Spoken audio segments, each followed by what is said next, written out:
Truth Sikar Pakistani. जी, अस्सलाम वालेकुम मुफ्ती साहब। वालेकुम सलाम।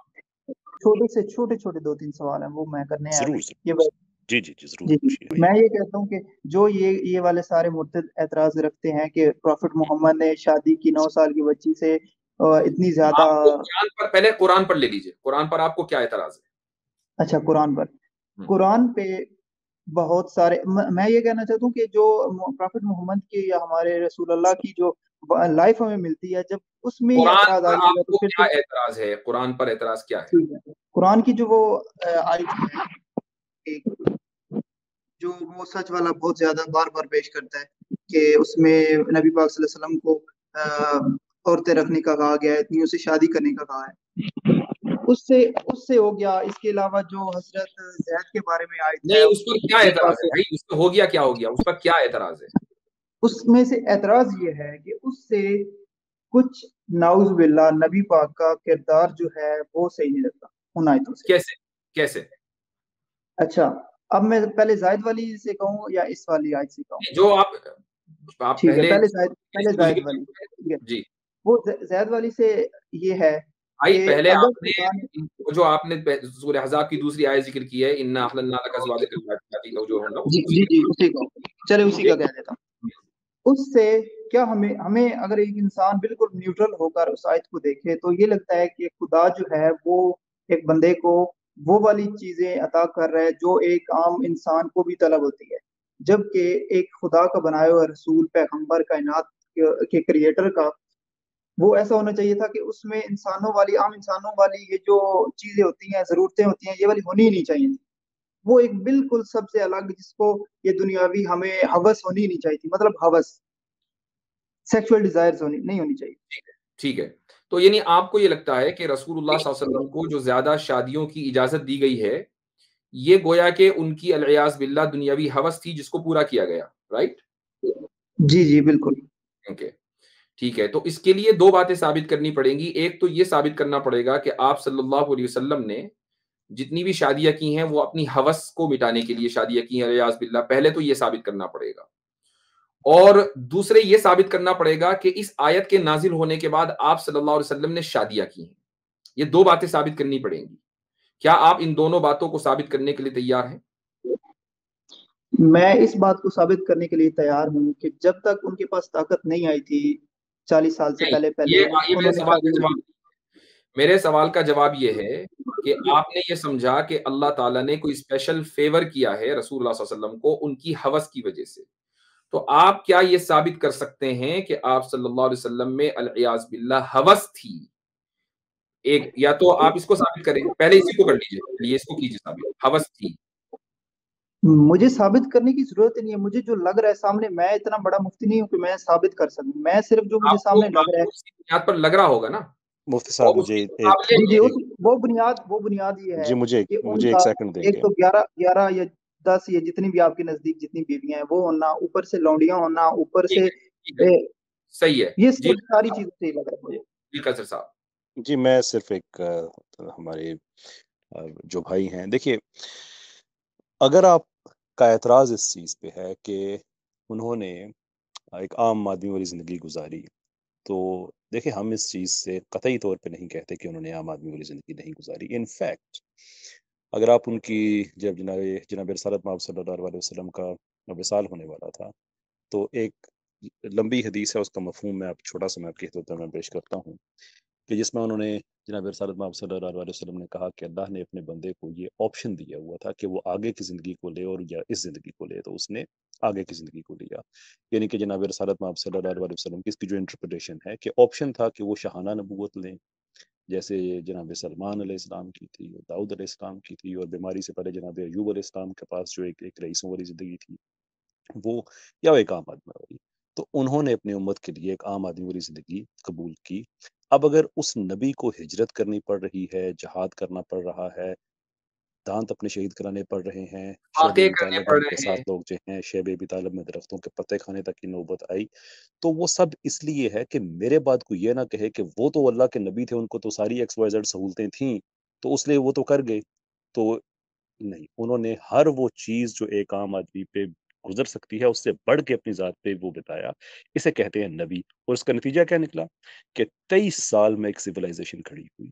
अगर आपको नबूवत का कोई और सबूत नहीं मिलता ना, तो पूरी तारीख़ इंसानी में देख लें कि इससे पहले ऐसा हुआ ना इससे बाद ऐसे हुआ, कि मैं कल्चरल पैराडाइम की बात नहीं कर रहा, मैं सिविलाइज़ेशन की बात कर रहा हूँ जिसको जी। बनने में सदियाँ लगती हैं।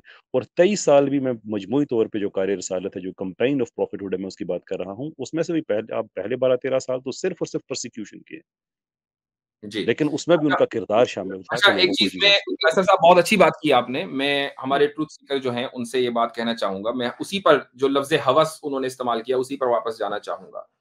उन्होंने बातों-बातों में एक बात कही कि जब ताकत आ गई तो उन्होंने शादियाँ की हैं। जबकि आप सल्लल्लाहु अलैहि वसल्लम की जो शादी हज़रत आयशा रज़ियल्लाहु अन्हा से हुई है वो हिजरत से पहले हुई है और उस वक़्त तक आपके पास ताकत नहीं थी। अलग बात है कि रुख़सती हिजरत के बाद हुई है, लेकिन शादी पहले हो चुकी थी।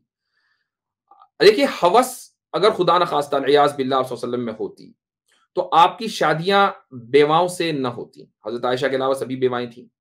आपकी शादियाँ तो फिर आज भी आप देख लीजिए किसी भी एक आदमी को आप पूछें उससे कि भई तुम्हारे पास 2 ऑप्शन हैं, एक बेवा औरत है और एक औरत ऐसी है कि जिसकी शादी पहली मर्तबा हो रही है, तो तुम किसको चूज़ करोगे? तो एक ये नेचुरल चीज़ है, चाहे आप उसका एतराफ़ करें या ना करें, तो कि आदमी उसको पसंद करेगा या चाहेगा कि उसकी शादी वहाँ हो जाए कि जो औरत बेवा नहीं है, बल्कि पहली मर्तबा उसकी शादी हो रही है।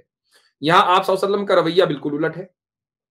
तो आप सल्लल्लाहु अलैहि वसल्लम की कसरत अज़वाज से यानी ताद्दुद अज़वाज कसरत अज़वाज से हवस साबित नहीं कर सकते।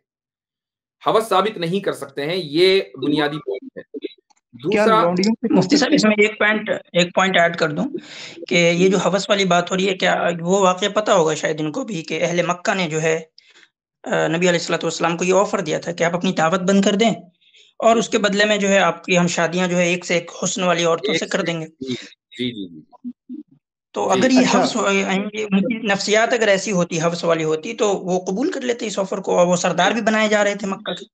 अच्छा, रही बात ये जो आप बार-बार लौंडियों की बात कर रहे हैं, मैं इस पर आपसे एक गुज़ारिश करूँगा कि हमें सिर्फ़ 1 हफ़्ता आप और देंगे इंशाअल्लाह, क्योंकि हम इस पर तफ़सील से बात करना चाहते हैं। मैं कोई एक बात कह दूँगा, उसको आप ले उड़ेंगे या कोई दूसरा ले उड़ेगा, उससे कोई फ़ायदा नहीं है। इस मौज़ू के ऊपर तफ़सील से बात होनी है, तो इसलिए आप इस मौज़ू को फ़िलहाल कर दीजिए, मुअख़्ख़र अगले हफ़्ते आप ज़रूर तशरीफ़ ला सकते हैं। लेकिन बात जो तअद्दुद अज़वाज की है, उस पर बात हो रही है कि उसको बुनियाद बनाकर आप रसूलुल्लाह सल्लल्लाहु अलैहि वसल्लम की के अलियाज़ बिल्लाह हवस को साबित नहीं कर सकते हैं।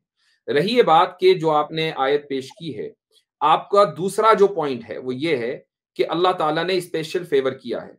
तो अल्लाह ताला ने इजाज़त ज़रूर दी है। तो क्या रसूलुल्लाह सल्लल्लाहु अलैहि वसल्लम ने उस इजाज़त को अवेल किया है? इस आयत के नाज़िल होने के बाद कोई शादी की है?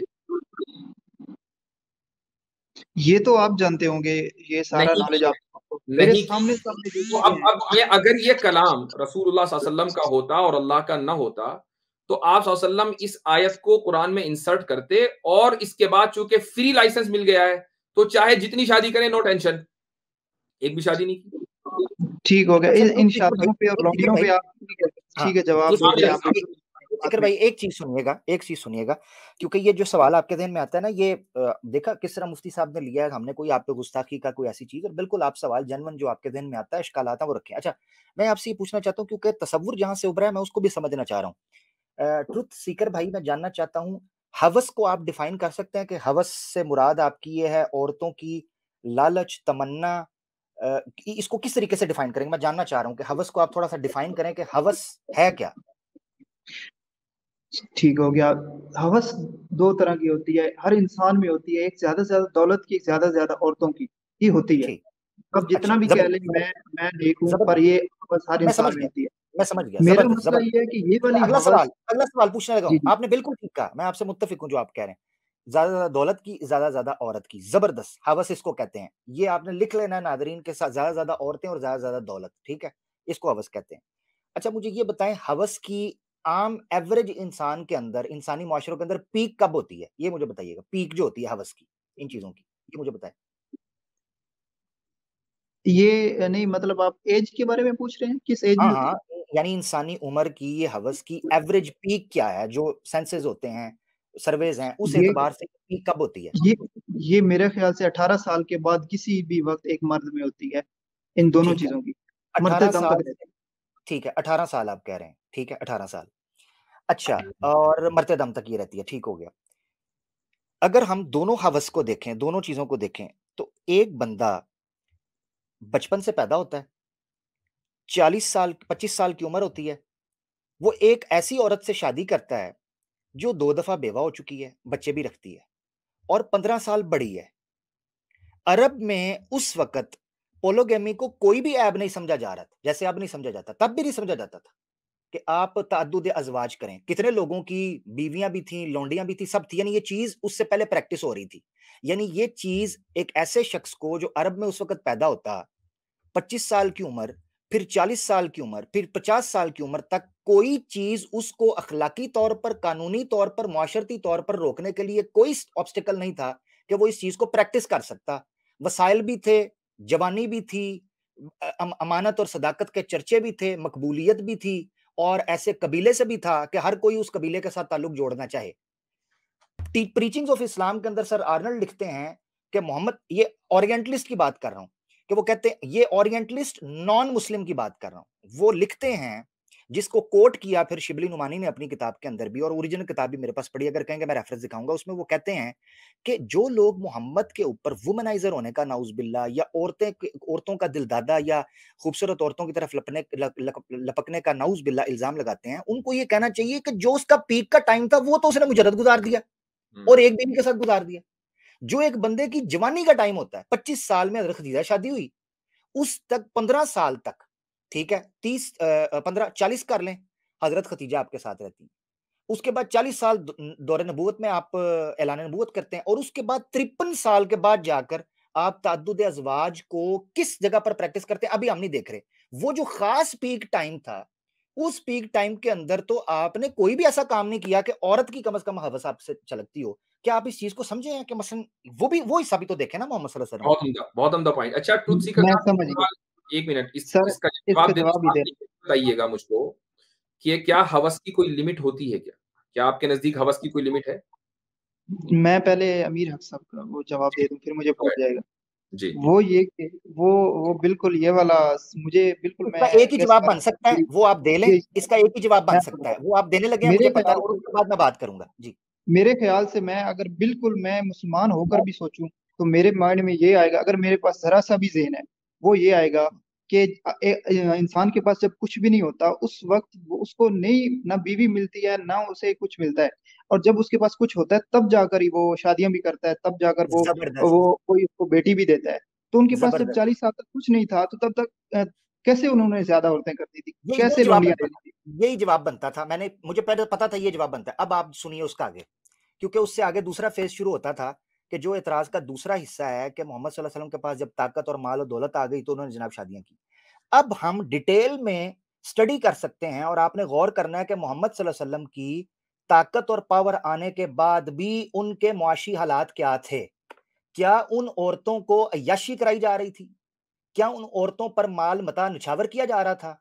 मजे की बात तो यह है कि वो बीवियां कहती हैं कि हमारे घर के अंदर तो हफ्ते हफ्ते तक चूल्हा नहीं जलता था। सूरह और अहज़ाब की उसी उसी सूरत में जहां से ये आयत उठाई है, वहीं 2 सफ़े पीछे चले जाएं तो कुरान ये कहता है कि ये अज़वाज तो शिकायत कर रही है कि आप सल्लल्लाहु अलैहि वसल्लम उतना घर का खर्च नहीं दे पा रहे हैं जितना हमें एग्जैक्टली, चाहिए। एग्जैक्टली, कुरान की आयत कह रही है कि बीवियों ने ये, और जो जो जो वाकया ईला है, जिसको ईला का वाकया कहते हैं, वो हुआ ही इस चीज पे है कि बीवियों ने कहा कि आप लीडर हैं, सब ठीक है, आपकी अपनी पॉलिटिकल लाइफ है, एक्टिव लाइफ है, मगर हमारे घर के अंदर तो फाके हैं। तो अल्लाह कुरान की आयत नाज़िल हुई कि अल्लाह के रसूल अपनी बीवियों से कहो, क्या दुनिया का माल चाहती हो तो मैं निछावर कर देता हूं तुम्हारे ऊपर, मगर अगर मोहम्मद रसूलुल्लाह के मिशन के साथ खड़ी होना चाहते हो तो फाके काटने पड़ेंगे। ये वो मोहम्मद था कि मदीना में पावर होने के बावजूद खंदक खोदी तो अपना कपड़ा उठाकर मार बिन यासिर को कहा, 2 पत्थर बंदे हैं अल्लाह के बंदे, 2 पत्थर बंदे हैं। सुभान अल्लाह, मैं जबरदस्त। ये कहता हूं मैं ये कहता हूं कि जो 2 हफ्से आपने बताई हैं, मुझे उनका प्रैक्टिकली इस्तेमाल होते हुए मोहम्मद सल्लल्लाहु अलैहि वसल्लम नजर नहीं आते, जी। जो वजह बन सकती थी। बिल्कुल, आपके आपके जवाब ने इम्प्रेस किया बहुत सारे मुसलमानों को, मुझे भी किया। ठीक है, मुझे अब ये इतना बताएं कि ये सारी जो स्ट्रगल आप साथ साथ बताते हैं कि ये भी किया उन्होंने, वहां पे भी मुश्किल खाई, वहां पे खंदक खोदी, ये किया वो किया। मेरे भाई, जब इंसान एक किसी चीज की कोशिश में होता है ना, तो उसके लिए वो स्ट्रगल करता है। आप पाकिस्तान की मिसाल ले ले, कोई भी अगर कोई भी चले मैं समझ गया, मैं आपकी बात समझ गया, मैं पता क्यों टोकना चाह रहा हूँ की वजह से। मुझे ये बताएं, जान मुझे दे ये देता बताएं, है, चले चले मुझे जान ये बताएं, मैं समझ मुझे गया हूँ आपकी ताकत बात, मैं वक्त बचाने के लिए कह रहा हूँ, मैं समझ गया हूँ। आपने कहा एक स्ट्रगल टाइम था, मदीना में स्ट्रगल। मुझे ये बताएं वो स्ट्रगलिंग टाइम और वो पीक का अचीविंग टाइम मोहम्मद सल्लल्लाहु अलैहि वसल्लम का मदीना के 10 सालों में कब हुआ, ये बता दें। चलें आपके सवाल को हल कर देते, वो बताएं, ताकि तब से हम शुरू करें कि मोहम्मद सल्लल्लाहु अलैहि वसल्लम ने इसके बाद याशी शुरू की, नाउज़ बिल्लाह। बताएं। नहीं, एग्जैक्ट आपका सवाल क्या, मुझे समझ नहीं आई। हाँ, मैं सवाल बताता हूँ कि वो कौन सा स्ट्रगलिंग टाइम था ना, मदीना में आने के बाद भी economically, financially, monetarily struggling time था। रियासत तैयार हो रही थी, मामला तय हो रहे थे जी, मोहम्मद सल्लल्लाहु अलैहि वसल्लम चीजों में मशरूफ थे, खंदक खोद रहे थे, बड़ी परेशानी थी। मुझे वो टाइम बताएं कि जब रेलें पेलें हो गई हो, वाह हो गई हो, पैसा बह रहा हो, और तब मोहम्मद सल्लल्लाहु अलैहि वसल्लम के लो जी गुच्छे खाओ, सोना पहनो, जनाब वेलवेट पहनो और सिल्क पहनो, ये मुझे जरा बताना कौन सा टाइम। पहली बात तो ये है कि इतना उनको टाइम मिला ही नहीं है जिसमें वो ये हाँ, ये आपने कहा से फिर अच्छा, अगर टाइम नहीं मिला तो फिर हवस का इतराज क्यों? सही। मैं बताता हूँ आपको, वो जब जब उनको सबसे पहले उनको ज्यादा जो थी, मेरे ख्याल से वो औरतों की थी, साथ में दौलत भी। फिर सब जब वो अपना एक तो निजाम वो बना रहे पीक थे, थी। मैं आपको सारा सिनेरियो रख चुका हूँ, मैं आपको कह रहा हूँ, सब मेरा पूरे ब्लॉक को, इस सवाल को ना जो मैंने जवाब दिया इसको दोबारा सुनिएगा कि पीक कब से शुरू होती है, उस टाइम वो बंदा खाली रहा। आप कहें मालो दौलत आया तब, वो तो दे ही कुछ नहीं रहे, वो तो सादगी और फकर की गना की जिंदगी गुजार रहे हैं। तो मुझे समझ नहीं आ रही कि फिट कहाँ करना है इस हवस को, अच्छा, जिसको आप आपको ये नहीं कहते हैं, अच्छा अब ट्रूथ सीकर साहब, आप ये कह अब रहे हैं कि अब मोहम्मद सल्लल्लाहु अलैहि वसल्लम, अब एक मिनट, आप ये कह रहे हैं कि मोहम्मद सल्लल्लाहु अलैहि वसल्लम हमें स्ट्रगल कर रहे थे और उनको इतना टाइम नहीं मिला कि उनका स्ट्रगल खत्म हो जाता, वो सक्सेसफुल हो जाते। तो इसका मतलब ये कि स्ट्रगल के दौरान उन्होंने बहुत सारी शादियां कर ली थी, या आप ये माने कि नहीं यहाँ स्ट्रगल खत्म हो गया था, इसके बाद सारी शादियां की हैं, कुछ एक पोजीशन तो हो। मैं मैं एक पोजीशन ये एक बताता मिसाल हूँ से कि मुफ्ती आप साहब की बात में कौन एक सी जुमला मैं ऐड कर हीरे दूं। जवाहरात की बात कर रहे हैं कि उनके पास नहीं आए। अरब के उस सहरा में जिस जिस हद तक उनमें पावर और दौलत और औरतें जिस हद तक हो सकती थी वो आई। अब आप ये सोच रहे हैं कि उनके पास तो भाई महल नहीं थे, वो महल उस वक्त नहीं बन सकते थे, जिस हद तक एक जा सकते थे वो गए चलें, और इसका फिर जवाब वापस ले लें, आ गए। इसका जवाब ले लें। बुखारी शरीफ के अंदर हदीस है, सुनिएगा जरा। बुखारी शरीफ के अंदर प्यारे ट्रुथ सीकर भाई हदीस है, हजरत उमर फारूक आए। यार वो लोग तिजारत करने शाम और मिस्र के सफर से जाया करते थे, उन्होंने सारी चीजें देखी थी, उनको कंस्ट्रक्शन का पता था, उनको सारा पता था कि क्या क्या चीजें उस वक्त इस्तेमाल होती हैं। नबी पाक सल्लल्लाहु ताला अलैहि वसल्लम ने वो तमाम ऐशो इशरत दानिस्ता इंटेंशनली विलिंगली छोड़ी जो उस वक्त अरब में प्रैक्टिस की जाती थी। अब हदीस सुन ले जरा। हजरत उमर फारूक दाखिल होते हैं, सीनरी खुलती है, उमर फारूक आते हैं, देखते हैं नबी पाक सल्लल्लाहु अलैहि वसल्लम खजूर के खुश्क पत्तों के तनों से बनी हुई एक जो चटाई है उस पर लेटे हैं। उस पर लेटने की वजह से ज्यादा देर तक आपकी कमर पर निशान पड़ गए। वो निशान पड़े देखे हजरत उमर फारूक की आंखों से अश्क जारी हो गए, गमजदा हुए कि हमारा नबी है, सच्चे हैं, दुनिया और आखिरत के खजाने इनके पास हैं, तो ये इतनी फकर और इतनी सादगी की जिंदगी गुजार रहे हैं। तो आके सवाल पता है क्या किया, ये बुखारी शरीफ की हदीस है। आके सवाल किया कि ए अल्लाह के रसूल, क्या आप अल्लाह के सच्चे रसूल नहीं हैं? तो आपने कहा बला, मैं अल्लाह का सच्चा रसूल हूं, बिल्कुल, क्यों, क्या मसला हुआ उमर? उन्होंने कहा मैं कैसर और किसरा के लोगों को देखता हूँ, उन अंपायर्स को देखता हूँ, रेशम का कपड़ा इस्तेमाल करते हैं, सोने चांदी के बर्तनों में खाते हैं, आगे चहल पहल है। फिर वो वाकया भी मिलता है कि सहाबा होके आए वहां अपने लीडर को, चौधरी को, वो सजदा कर रहे थे। ये सारी चीजें उन्होंने देखी और नबी पाक के सामने रखी कि हम इन चीजों को क्यों नहीं कर रहे। तो अल्लाह के रसूल ने पता क्या कहा आगे, अल्लाह के रसूल ने कहा अला तुहिब्बु या उमर, क्या तू इस चीज को पसंद नहीं करता, लहुम फिद दुनिया वलना फिल आखिरा, कि उनके लिए ये सारी खुशहालियां दुनिया की एक दायमी जिंदगी के अंदर हैं, टेम्परेरी जिंदगी के अंदर, सॉरी, और हमारे लिए आखिरत की हमेशगी जिंदगी के अंदर ये चीजें होगी, इसलिए इन चीजों से खफा मत हो। इस बहुत उम्दा। बंदे को अच्छा, किस तरह और फंस कह एक और सकते। हदीस मुझे याद आई है, आमिर हक साहब और इसी तरह ट्रूथ सीकर साहब, रसूलुल्लाह सल्लल्लाहु अलैहि वसल्लम एक मरतबा नमाज पढ़ाने के लिए मुसल्ले पर खड़े हो चुके थे, अचानक फिर फौरन घर तशरीफ ले गए, फिर वापस आए और नमाज पढ़ाई। उसके बाद लोगों से कहा कि तुमने पूछा नहीं कि मैं क्यों गया था? तो लोगों ने हाय कहा हाय, कि तो आप ने फरमाया कि मुझे याद आया कि घर में 2 सोने की डलियां रखी हुई हैं, मुझे ये गवारा नहीं हुआ कि मैं अल्लाह के हुजूर पेश हूं और मेरे घर में सोना रखा हुआ हो। अल्लाह तो अकबर, अब अल्लाह। अगर आप सल्लल्लाहु अलैहि वसल्लम को अलियाज़ बिल्लाह ये हवस होती मालो मता की, तो भाई सोना घर में रखा हुआ कौन पूछ रहा है? कोई भी ना पूछता। उसको हदिया करने की, गिफ्ट करने की, डोनेट करने की कतई कोई जरूरत नहीं थी। अच्छा, खैबर के बाद तो फुतुहात खुल गई थी, फुतुहात के दरवाजे थे। अगर आप अपनी एम्पायर, पर्सनल एम्पायर खड़ी करना चाहते तो खड़ी कर सकते थे। तो मेरे भाई ट्रूथ सीकर साहब, ये असल में जो प्रॉब्लम हो रही है ना, वो यहां हो रही है कि आपने ये समझ लिया कि कसरत अजवाज अय्याशी है। यहां ये असल में प्रॉब्लम है। अगर आप इस प्रॉब्लम को सॉल्व कर लेंगे तो सारी चीजें खुद ब खुद खत्म हो जाएंगी। अच्छा, मैं इनसे पूछना चाहता हूँ, ट्रुथ सीकर साहब सिर्फ माइक म्यूट, सॉरी मैं आई एम रियली सॉरी मैंने इंटरप्ट कर दिया। ट्रुथ सीकर साहब मुझे बताइए, आपकी शादी हो गई है? जरा माइक अनम्यूट करके बताइए। मैं नहीं बता सकता, अगला अच्छा, सवाल पूछिए। चलें ठीक है। आमिर भाई, मैं एक सवाल पूछना चाहता हूँ। मैं ये पूछना चाहता हूँ कि ये जो यानी कि ताद्दुद अज़वाज को ये मतलब हवस या गलत समझ रहे हैं, ये रेशनल बेसिस पे समझ रहे हैं या इसका कोई कल्चरल फैक्टर है?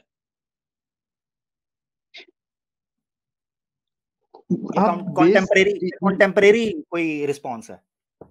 यानी कि इसका कोई कल्चरल फैक्टर है, आप जिस कल्चर में पले बड़े हैं वहां ये चीज गलत है, या आपने इसको अकली तौर पे, यानी कि आपके कल्चर में तो पॉलीगेमी प्रैक्टिस होती है लेकिन आपने उसको अकली तौर पे गलत समझ लिया कि नहीं भाई ये अकलन यानी कि रेशनलिटी के बेस पे ये गलत है? नहीं, मैं किसी बेस पे भी नहीं, मैं सिर्फ अपनी अकल पे, अपनी समझ की बेस पे कह रहा हूँ कि जो इंसान अल्लाह ने पैगंबर बनाकर भेजा, जो कायनात के बनाने वाले तो ने, मेरे भाई तो साहब उसकी कोई बुनियाद, ये तो आपका एक दावा हुआ कि वो ऐसा होना चाहिए, उसकी कोई ना कोई वजह तो होगी ना, उसकी कोई अकली दलील होगी, या तो आप कल्चर को बुनियाद बनाएं या अकल को बुनियाद बनाएं, तो वो रैशनल आर्गुमेंट होना चाहिए ना सामने। मेरा मैं आपके मैं बिल्कुल भी बाकियों की तरह नहीं हूँ कि मैं बस मैं मान गया हूँ, ठीक है। दौलत वाली आपने बात काफी की है, तो रेफरेंस नहीं दिया, ठीक है, फिर भी मैं मुतफिक हूँ आपकी बात से। रेफरेंस ले लीजिएगा, मैं आपको बता दूंगा।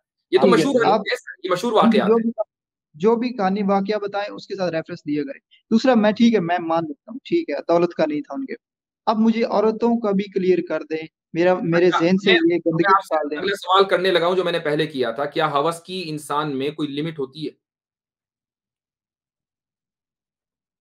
किस तरह, किस लिहाज से? भाई मान लीजिए आप में या मेरे में या किसी भी इंसान के अंदर किसी भी चीज की हवस है। हवस का क्या मतलब है? वो हवस कभी पूरी हो जाती है? कोई लिमिट है उसकी कि नहीं मुझे 100 रुपए चाहिए तो 100 रुपए मिल गए, हवस पूरी हो गई? क्या ये मतलब होता है हवस का? नहीं, हवस उसको कहते हैं कि जितना भी मिल जाए उससे ज्यादा की तलब उससे रहे, ज्यादा मुझे और मिले और मिले। तो नहीं, फिर मेरी आप मेरी सल्लल्लाहु एक अलैहि वसल्लम को क्लियर लाइसेंस मिल गया था कि आप शादी करें तो आपकी 100, 200, 400, 500 भी हो सकती थी, कोई टेंशन तो थी नहीं। तो जितनी भी है वहां रुक क्यों गए आप सल्लल्लाहु अलैहि वसल्लम, जबकि इजाजत मिल गई थी कि शादी कर सकते थे? मुफ्ती साहब, मैं आपको एक नफ्सियाती और एक फिलोसॉफिकल पहलू से मैं एक चीज में ऐड करना चाहता हूँ ताकि ये हमारे भाई की आप बहुत ऐसे कोशिश कर रहे थे जी कैसर भाई, ये ऐड कर लेने थे ट्रूथ सीकर साहब, फिर मैं आपको अलाउ करूंगा जी। देखिए, पसंदीदगी के 3 दर्जे हैं जिनमें से सबसे निचला दर्जा हवस का होता है, और हवस कहते ही किसी ऐसी चीज की तलब को है जिसके बदले में आपको कुछ भी सैक्रिफाइस ना करना पड़े, ये हवस होती है। जिसमें ये नहीं कि ऐसी पसंदीदगी जिसमें सिर्फ तलब ही तलब हो रही जो, और इसको अगर आप निकाह पे अप्लाई करते हैं तो सूरह निसा में एक आयत का दरमियानी हिस्सा है कि निकाह करो तो इफ़्फ़त के लिए, शहवत के लिए ना करो, क्योंकि शहवत और हवस वो एक ऐसी चीज़ होती है जिसमें आप कोई ज़िम्मेदारी नहीं लेते हैं, सिर्फ़ अपनी ज़रूरत पूरी करते हैं और आगे बढ़ जाते हैं। लेकिन आप निकाह करते हैं तो आप एक ज़िम्मेदारी लेते हैं। तो इसलिए हमें हवस का ये मानी ज़रूरी पता होना चाहिए ताकि बहुत गुफ्तगू उम्दा। आसान हो जाए। जी मुफ्ती साहब। जी गो अहेड ट्रूथ सीकर साहब, आप अब हमें रैप अप करना है तो क्विकली रैप अप की तरफ बढ़ें जी। जी क्विकली मैं सिर्फ इतना कहना चाहता हूँ, आपने ठीक है दौलत वाली साइड पे सही कर दिया। आप सिर्फ बीवियों की साइड पे लेके चले जाते हैं कि अज़वाजात उनकी इतनी सारी थी तो इससे कोई मसला नहीं है, ठीक है, निकाह किया था तो क्या वो हुआ, मैं ठीक है। वो मैं समझा वो देता हूँ। उनकी लोंडियां कितनी ज्यादा, सेक्स स्लेव्स कितनी ज्यादा, वो उनकी भी तो बात करें ना। जैद के बारे में बात, मारिया स्लेव्स सुफिया के बारे में बात करें, स्लेव्स तो उन किसी भी सबको क्या मुसलमान की आज तक एक भी नहीं हुई है। सुन लीजिए मेरी बात, सेक्स स्लेव्स का हमारे यहाँ कॉन्सेप्ट ही नहीं है। और रही बात, मैंने कहा कि बांदियों का जो है, जिसको हम कॉन्क्यूबाइन कह लेते हैं अंग्रेजी में, इसके ताल्लुक से मैं पहले ही कह चुका हूं कि इस पर हमारी जो है अगले हफ्ते इंशाल्लाह नेक्स्ट संडे बिइज़्निल्लाह ताला हम प्लान कर रहे हैं, तो उसमें आपके सामने ये पूरी बात जो है क्लियर सामने आ जाएगी। मैं अगर एक जुमला कहूंगा वो आपके समझ में आने वाला नहीं, चूंकि एक लंबा कॉन्सेप्ट है।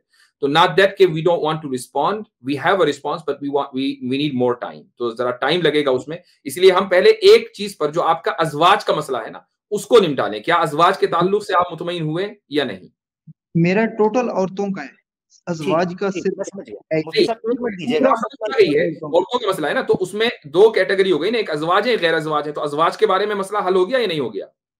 नहीं, अजवाज के बारे में भी अगर मैं सोचूं तो एक इंसान के लिए इतनी ज्यादा नहीं होनी चाहिए। अच्छा, बिल्कुल मैं भी नहीं होनी। मुफ्ती साहब एक चीज मैं कहना चाह रहा हूँ, सिर्फ माजरत चाहता हूँ, मैं टोक रहा हूँ।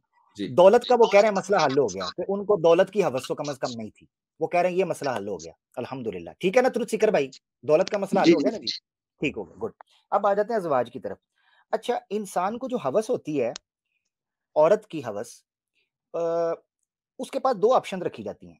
एक, और ये देख, दो ऑप्शंस ऐसी हैं जिनको वो जब चाहे इख्तियार कर सकता है, क्योंकि एक हमने जो कुलिया पहले तैयार किया था, आपका जहां से एतराज बनता है कि चूंकि पावर आई, चूंकि दौलत आई, चूंकि माल की फरावानी आई, तो लिहाजा दूसरी चीज आ गई कि अब औरतें भी आ सकती हैं, लोग रिश्ते भी देंगे। आपने खुद कहा कि लोग रिश्ते भी देंगे, चीजें भी देंगे, बच्ची का रिश्ता भी आएगा, सब चीजें आएंगी, ये सारी चीज आपने बयान की। अब मुझे ये बताएं, एक बंदे के पास जिसको औरतों की हवस हो, उसके सामने दो ऑप्शंस रखी जाएं कि तुम एक कबारी लड़की से, जवान लड़की से शादी करो, और दूसरी ऑप्शन रखी जाए कि कोई बेवा होगी, बूढ़ी होगी, ऐसी भी होगी कि एज आपसे बड़ी भी हो, तो वो दोनों में से किन को इख्तियार करेगा? आपको क्या लगता है?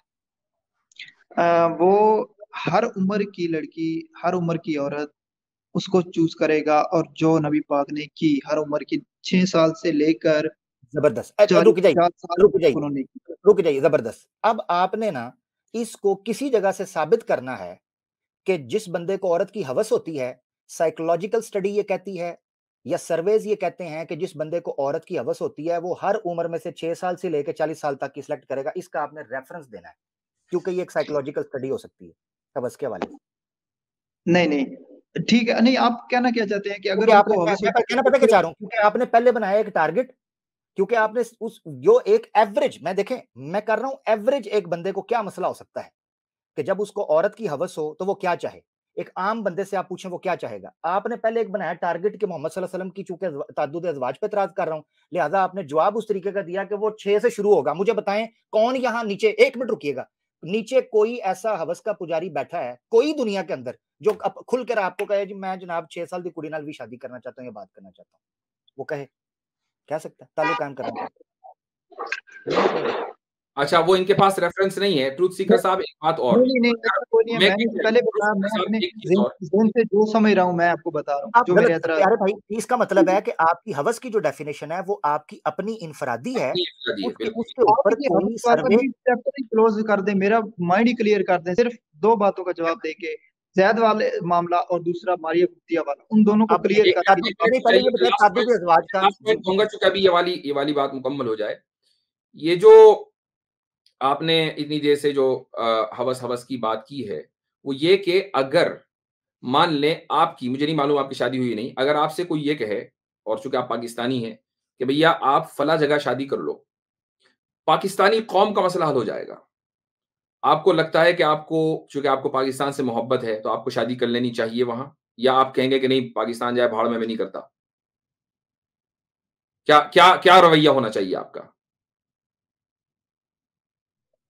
किस तरह से, किस लिहाज से, मतलब मैं आपसे ये कहूं, या कोई आपको ये कहे, कोई मतलब अथॉरिटी ये कहे कि भैया तुम फला जगह शादी कर लो, मसलन अफगानिस्तान में फला औरत से शादी कर लो, पाकिस्तान अफगानिस्तान के ताल्लुकात एकदम सही हो जाएंगे, बिल्कुल एकदम नो टेंशन, नो प्रॉब्लम वाली बात हो जाएगी। आपकी शादी के ऊपर मसला टिका हुआ है, ठीक है? तो क्या आप ये समझेंगे कि यार मुझे क्या जरूरत है पाकिस्तान के हालात ठीक करने की? ठीक है, मैंने लगा लिया अपने नाम के आगे पाकिस्तानी, लेकिन मुझे कोई जरूरत नहीं पाकिस्तान के हालात सही हो। तो क्या आपका ये रवैया सही है, या आपको वहां शादी कर लेनी चाहिए? मुझे कर लेनी चाहिए, क्योंकि इससे मेरा आप सल्लल्लाहु अलैहि वसल्लम की जो शादियां हुई हैं ताद्दुद अज़वाज, उनमें अक्सर शादियां उस तरह कबाइल में हुई हैं कि शादी के फौरन बाद सारे के सारे कबीलों से अमन कायम हो गया, जंगें खत्म हो गई और पूरे के पूरे कबीले मुसलमान हो गए। बनु मुस्तलक इसी तरीके से मुसलमान हुए जब जुवैरिया बिन्तुल हारिस की शादी हुई आप सल्लल्लाहु अलैहि वसल्लम से। तो आप जो है आप इस तरीके से, आप इसको एनालाइज इस तरीके से करें कि आप देखें कि आप सल्लल्लाहु अलैहि वसल्लम की यहाँ शादी हुई इस कबीले में, तो उसका क्या इम्पैक्ट पड़ा, इस औरत से शादी हुई उसका क्या इम्पैक्ट पड़ा। तो आपको खुद अंदाजा हो जाएगा कि आप सल्लल्लाहु अलैहि वसल्लम ने जो शादियां की हैं वो कौमी और मिल्ली मफाद में की है, जाती मफाद में नहीं की।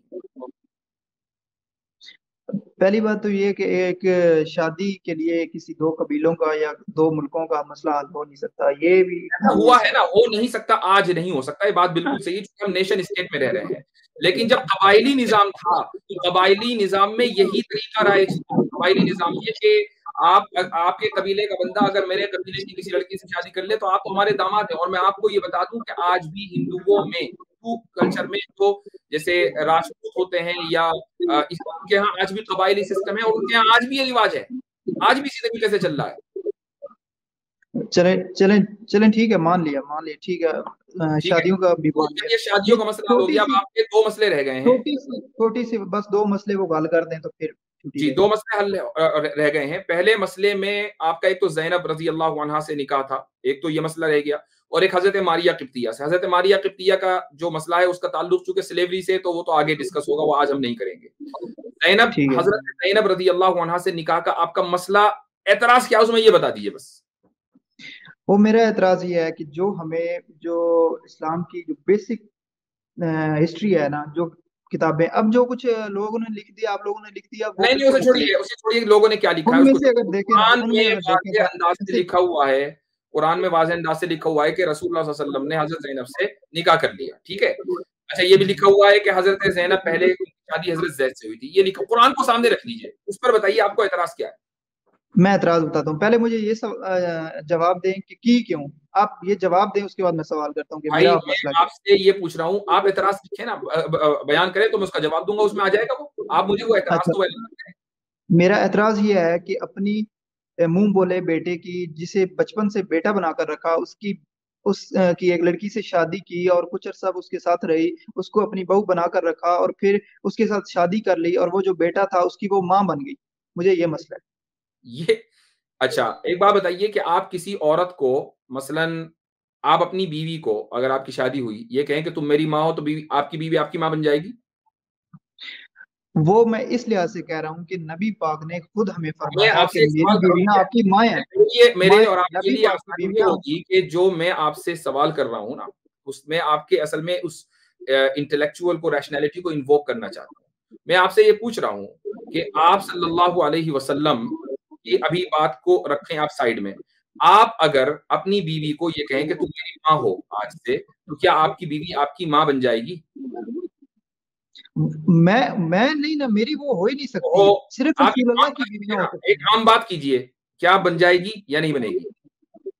नहीं मेरी तो ना बन सकती है ना मैं कह सकता हूँ, नहीं बनेगी। रसूलुल्लाह की बाकी बीवियां हैं ना, करूँ ना, ताकि आपके सवाल का जवाब मिल जाए, क्योंकि आई नो कि ना तो मैं आपसे डिबेट कर रहा हूँ, ना आप यहाँ डिबेट करने के लिए आए, हम समझने के लिए आए ना।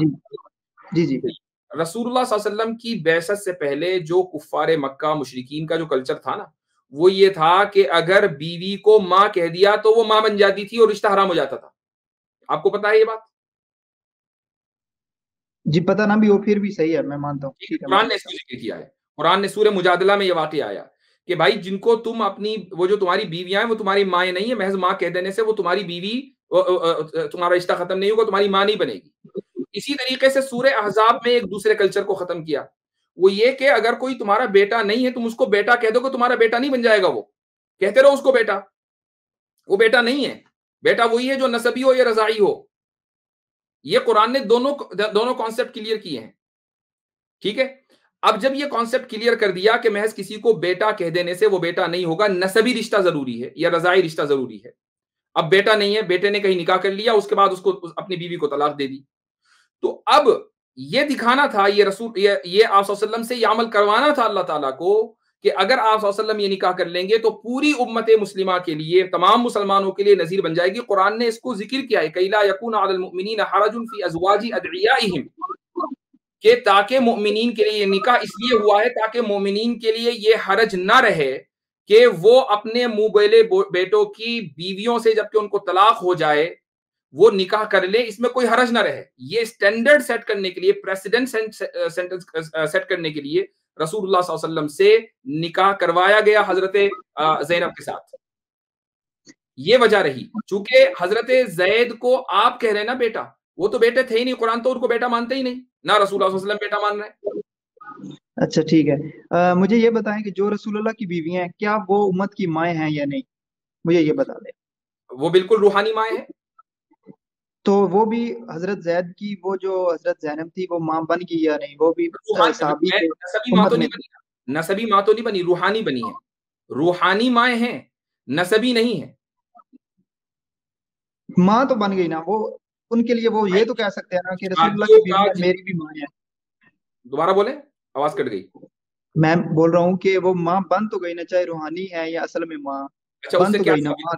अच्छा, उससे आप क्या उससे कहना उस, चाह रहे हैं? उससे मैं ये कहना चाहता हूँ कि अगर अल्लाह ने, खुदा ने अगर ये वाला मसला हल करना था जो उस उन लोगों के दरमियान था कि लोग मुंह बेटे को मुंह बोला बेटा बना लेते थे, और इस चीज को खत्म करना था कि तुम लोगों का मुंह बोला बेटा नहीं हो सकता, तुम लोगों का नहीं सिर्फ नहीं जो पैदा मैंने किया है ये वो नहीं वो बोला, बेटा है, नहीं तो नहीं नहीं वो नहीं, इस आप तरह से मुझे गलत देखिए कोट कर रहे हैं। मैं ये नहीं कह रहा कि तुम लोगों का मुंह बोला बेटा नहीं हो सकता, मुतबन्ना हो सकता है, लेकिन मुतबन्ना का वो दर्जा नहीं होगा जो नसबी बेटे का दर्जा है, ये मैं कहना चाह रहा बिल्कुल हूँ।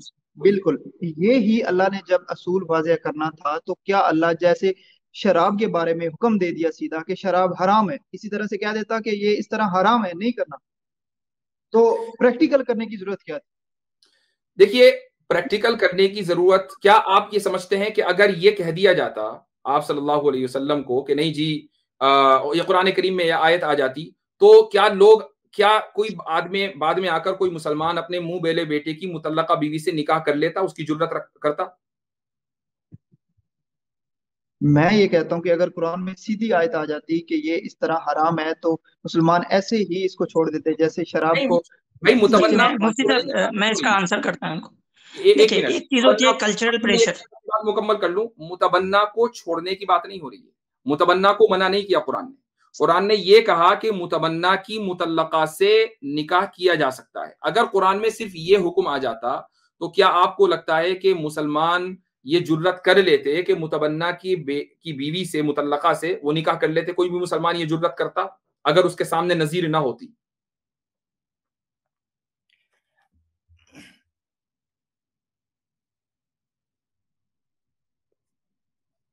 ट्रुथ भाई आपसे पूछ रहे हैं वो।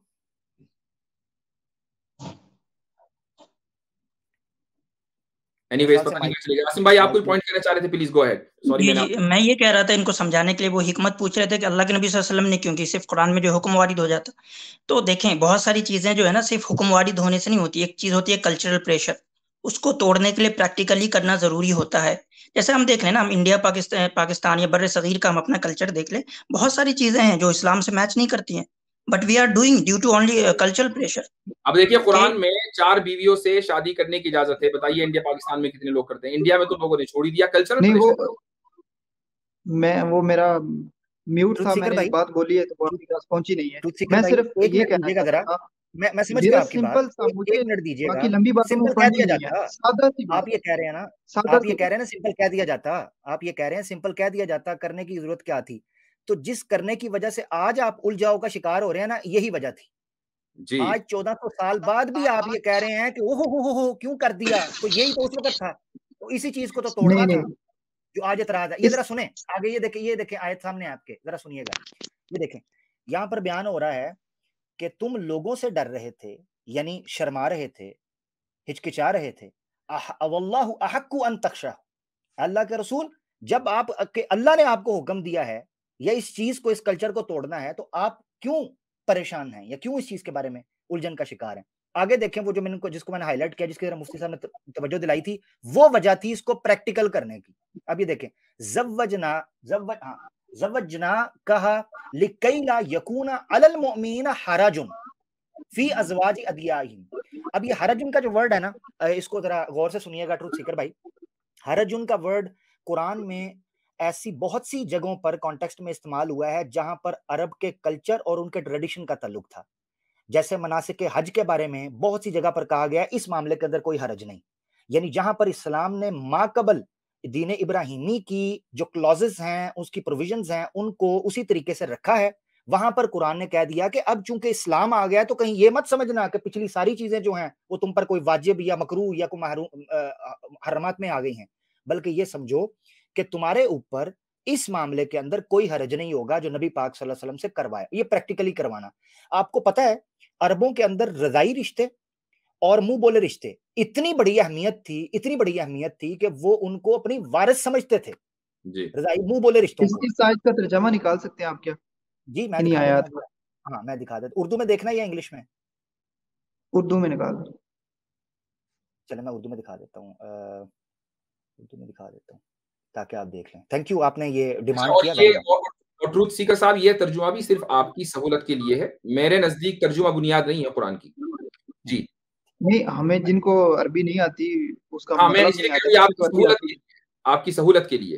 जी जी जी अच्छा ये है, ये देखे तर्जुमा, इसको मैं कर देता हूँ कोई फिक्स आसान ट्रांसलेशन सा बॉक्स। निकालें, और और जलंधरी साहब की आई थिंक आसान आसान होता है। आसान सा, इसीलिए मैंने आसान लिखा है। जलंधरी साहब का देखना है, जलंधरी साहब का दिखा देता हूँ, ठहरे जरा। चलिए, अब तो आ गया, जलंधरी टाइम जाया होता है। आमिर साहब को है, जो ये तो आसान है वो निकालें, आसान आप है। निकालें। चल चल चलें ठीक है, ये आसान है, आसान उर्दू का है। अच्छा ये है, यहां से देखें।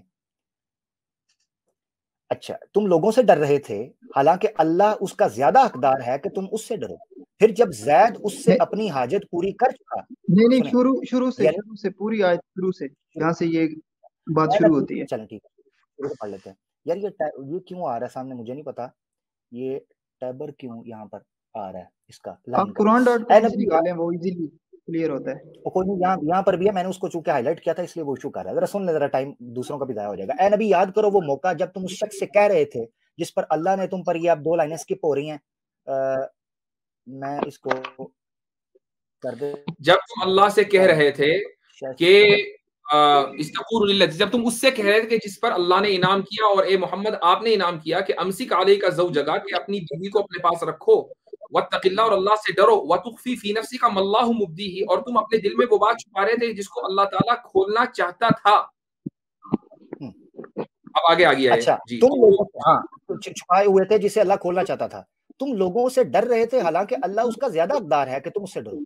फिर जब जैद उससे अपनी हाजत पूरी कर चुका, तो हमने उस मुतल्लका खातून, यानी तलाक दे चुका, इससे मुराद ये है, और हुआ भी ऐसे ही, कि तुमसे निकाह कर दिया, यानी हमने तुमसे निकाह कर दिया, ताकि मोमिनों पर अपने मुंह बोले बेटों की बीवियों के मामले में कोई तंगी ना रहे, जबकि वो उनसे अपनी आदत पूरी कर चुके हों, और अल्लाह का हुक्म तो अमल में आना ही चाहिए था।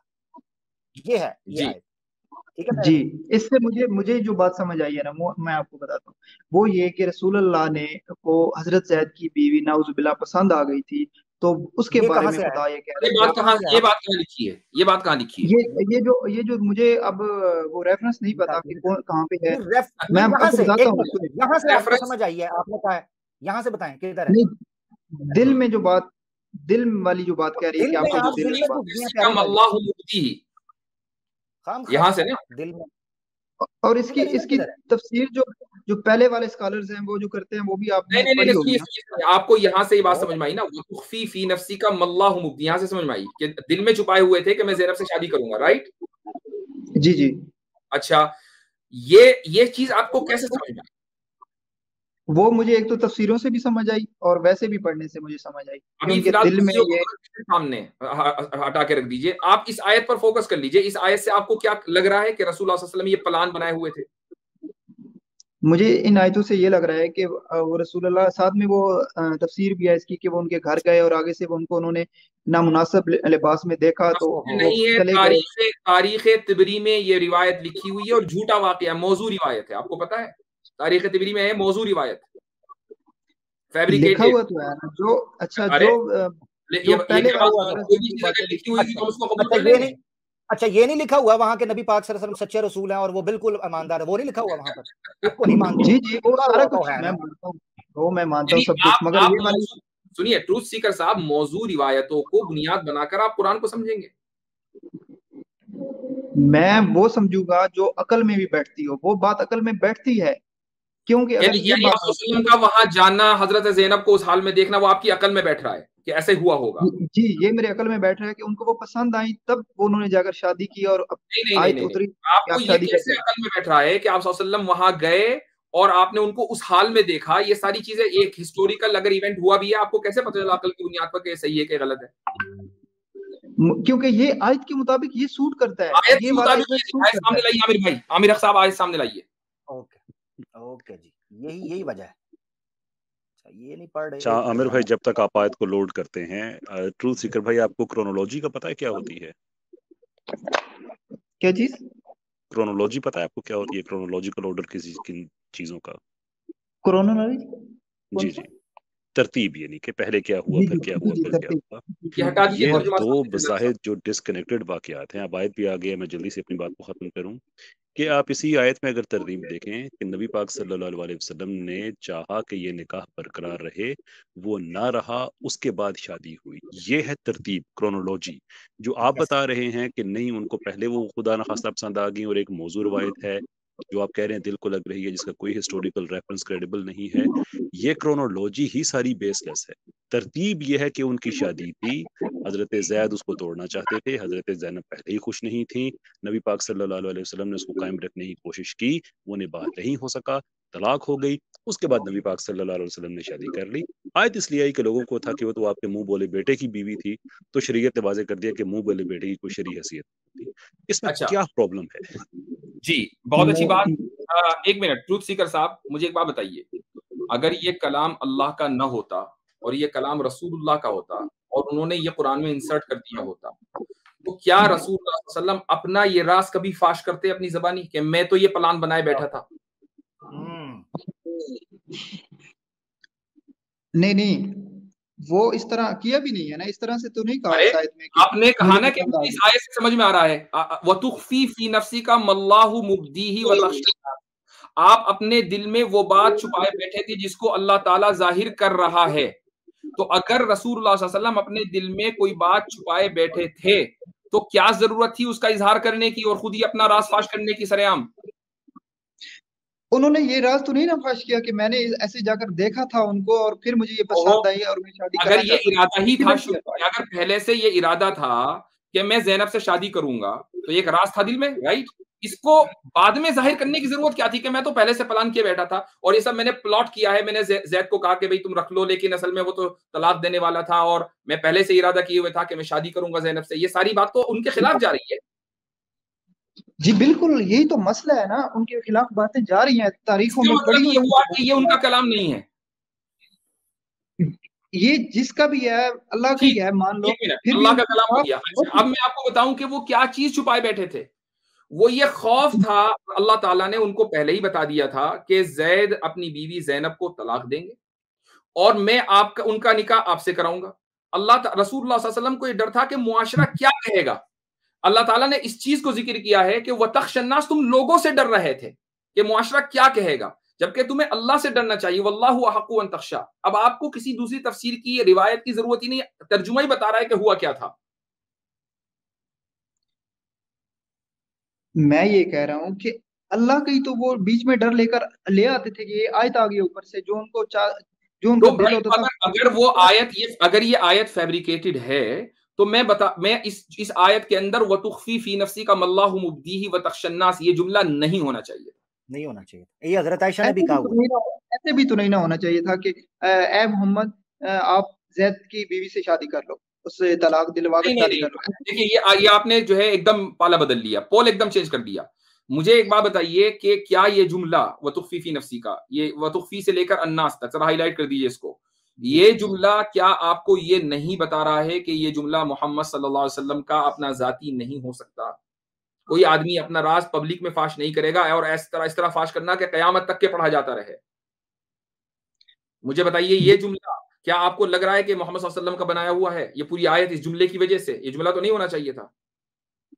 मैं तो कहता हूँ कि बहुत सारी चीजें जो हैं वो उनके अगेंस्ट लिखी गई हैं, ओहो, उनके जो आपने हुक्म है कहा कि देखिए, बहुत सारी चीजों को आपने कहा। मेरे पास दो सवाल हैं अजवाज के मुतालिक। एक सवाल आपका क्लियर हो गया, अब आप ज़ैनब के ऊपर आ गए, हजरत ज़ैनब वाले वाक़ये पर। हजरत ज़ैनब वाले वाक़ये पर ही स्टिक रहिए ना, अब इधर उधर क्यों भागते हैं? बहुत सारी बात जब आएंगी, जब वक्त होगा।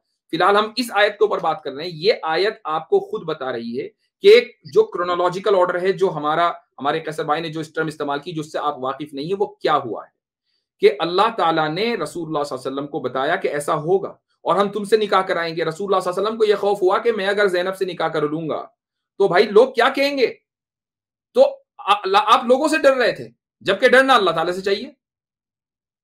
अच्छा, एक बात बताएं मुझको, क्या ज़ैनब रजी अल्लाह अन्हा के जिनसे रसूलुल्लाह सल्लल्लाहु अलैहि वसल्लम ने ज़ैद की तलाक देने के बाद निकाह किया, क्या आप सल्लल्लाहु अलैहि वसल्लम को यह इख्तियार नहीं था कि वो पहले निकाह कर लेते? दोनों कुरैशी, दोनों एक ही खानदान के, पहले निकाह क्यों नहीं किया? वाह। क्योंकि पहले उनको पसंद नहीं आई, पहले उनको उस हाल में देखा नहीं है। ये आपने कहां से निकाला कि उस हाल में नहीं देखा नहीं? और दूसरी बात ये है कि क्या ज़ैनब मैं एक मिनट, क्या जितने निकाह किए सब औरतों को उस हाल में देखा फिर निकाह किया? उनके मुख्तलिफ रीजन हैं, हर शादी के, हर लोंडी के, हर निकाह के मुख्तलिफ रीजन। ये तो कोई बात नहीं कि आपने एक रीजन मुतय्यन कर लिया कि चूंकि ज़ैनब को उस हाल में देखा इसलिए निकाह किया, लिहाजा सारी औरतों को उसी हाल में देखना चाहिए, फिर उस हाल में नहीं देखा।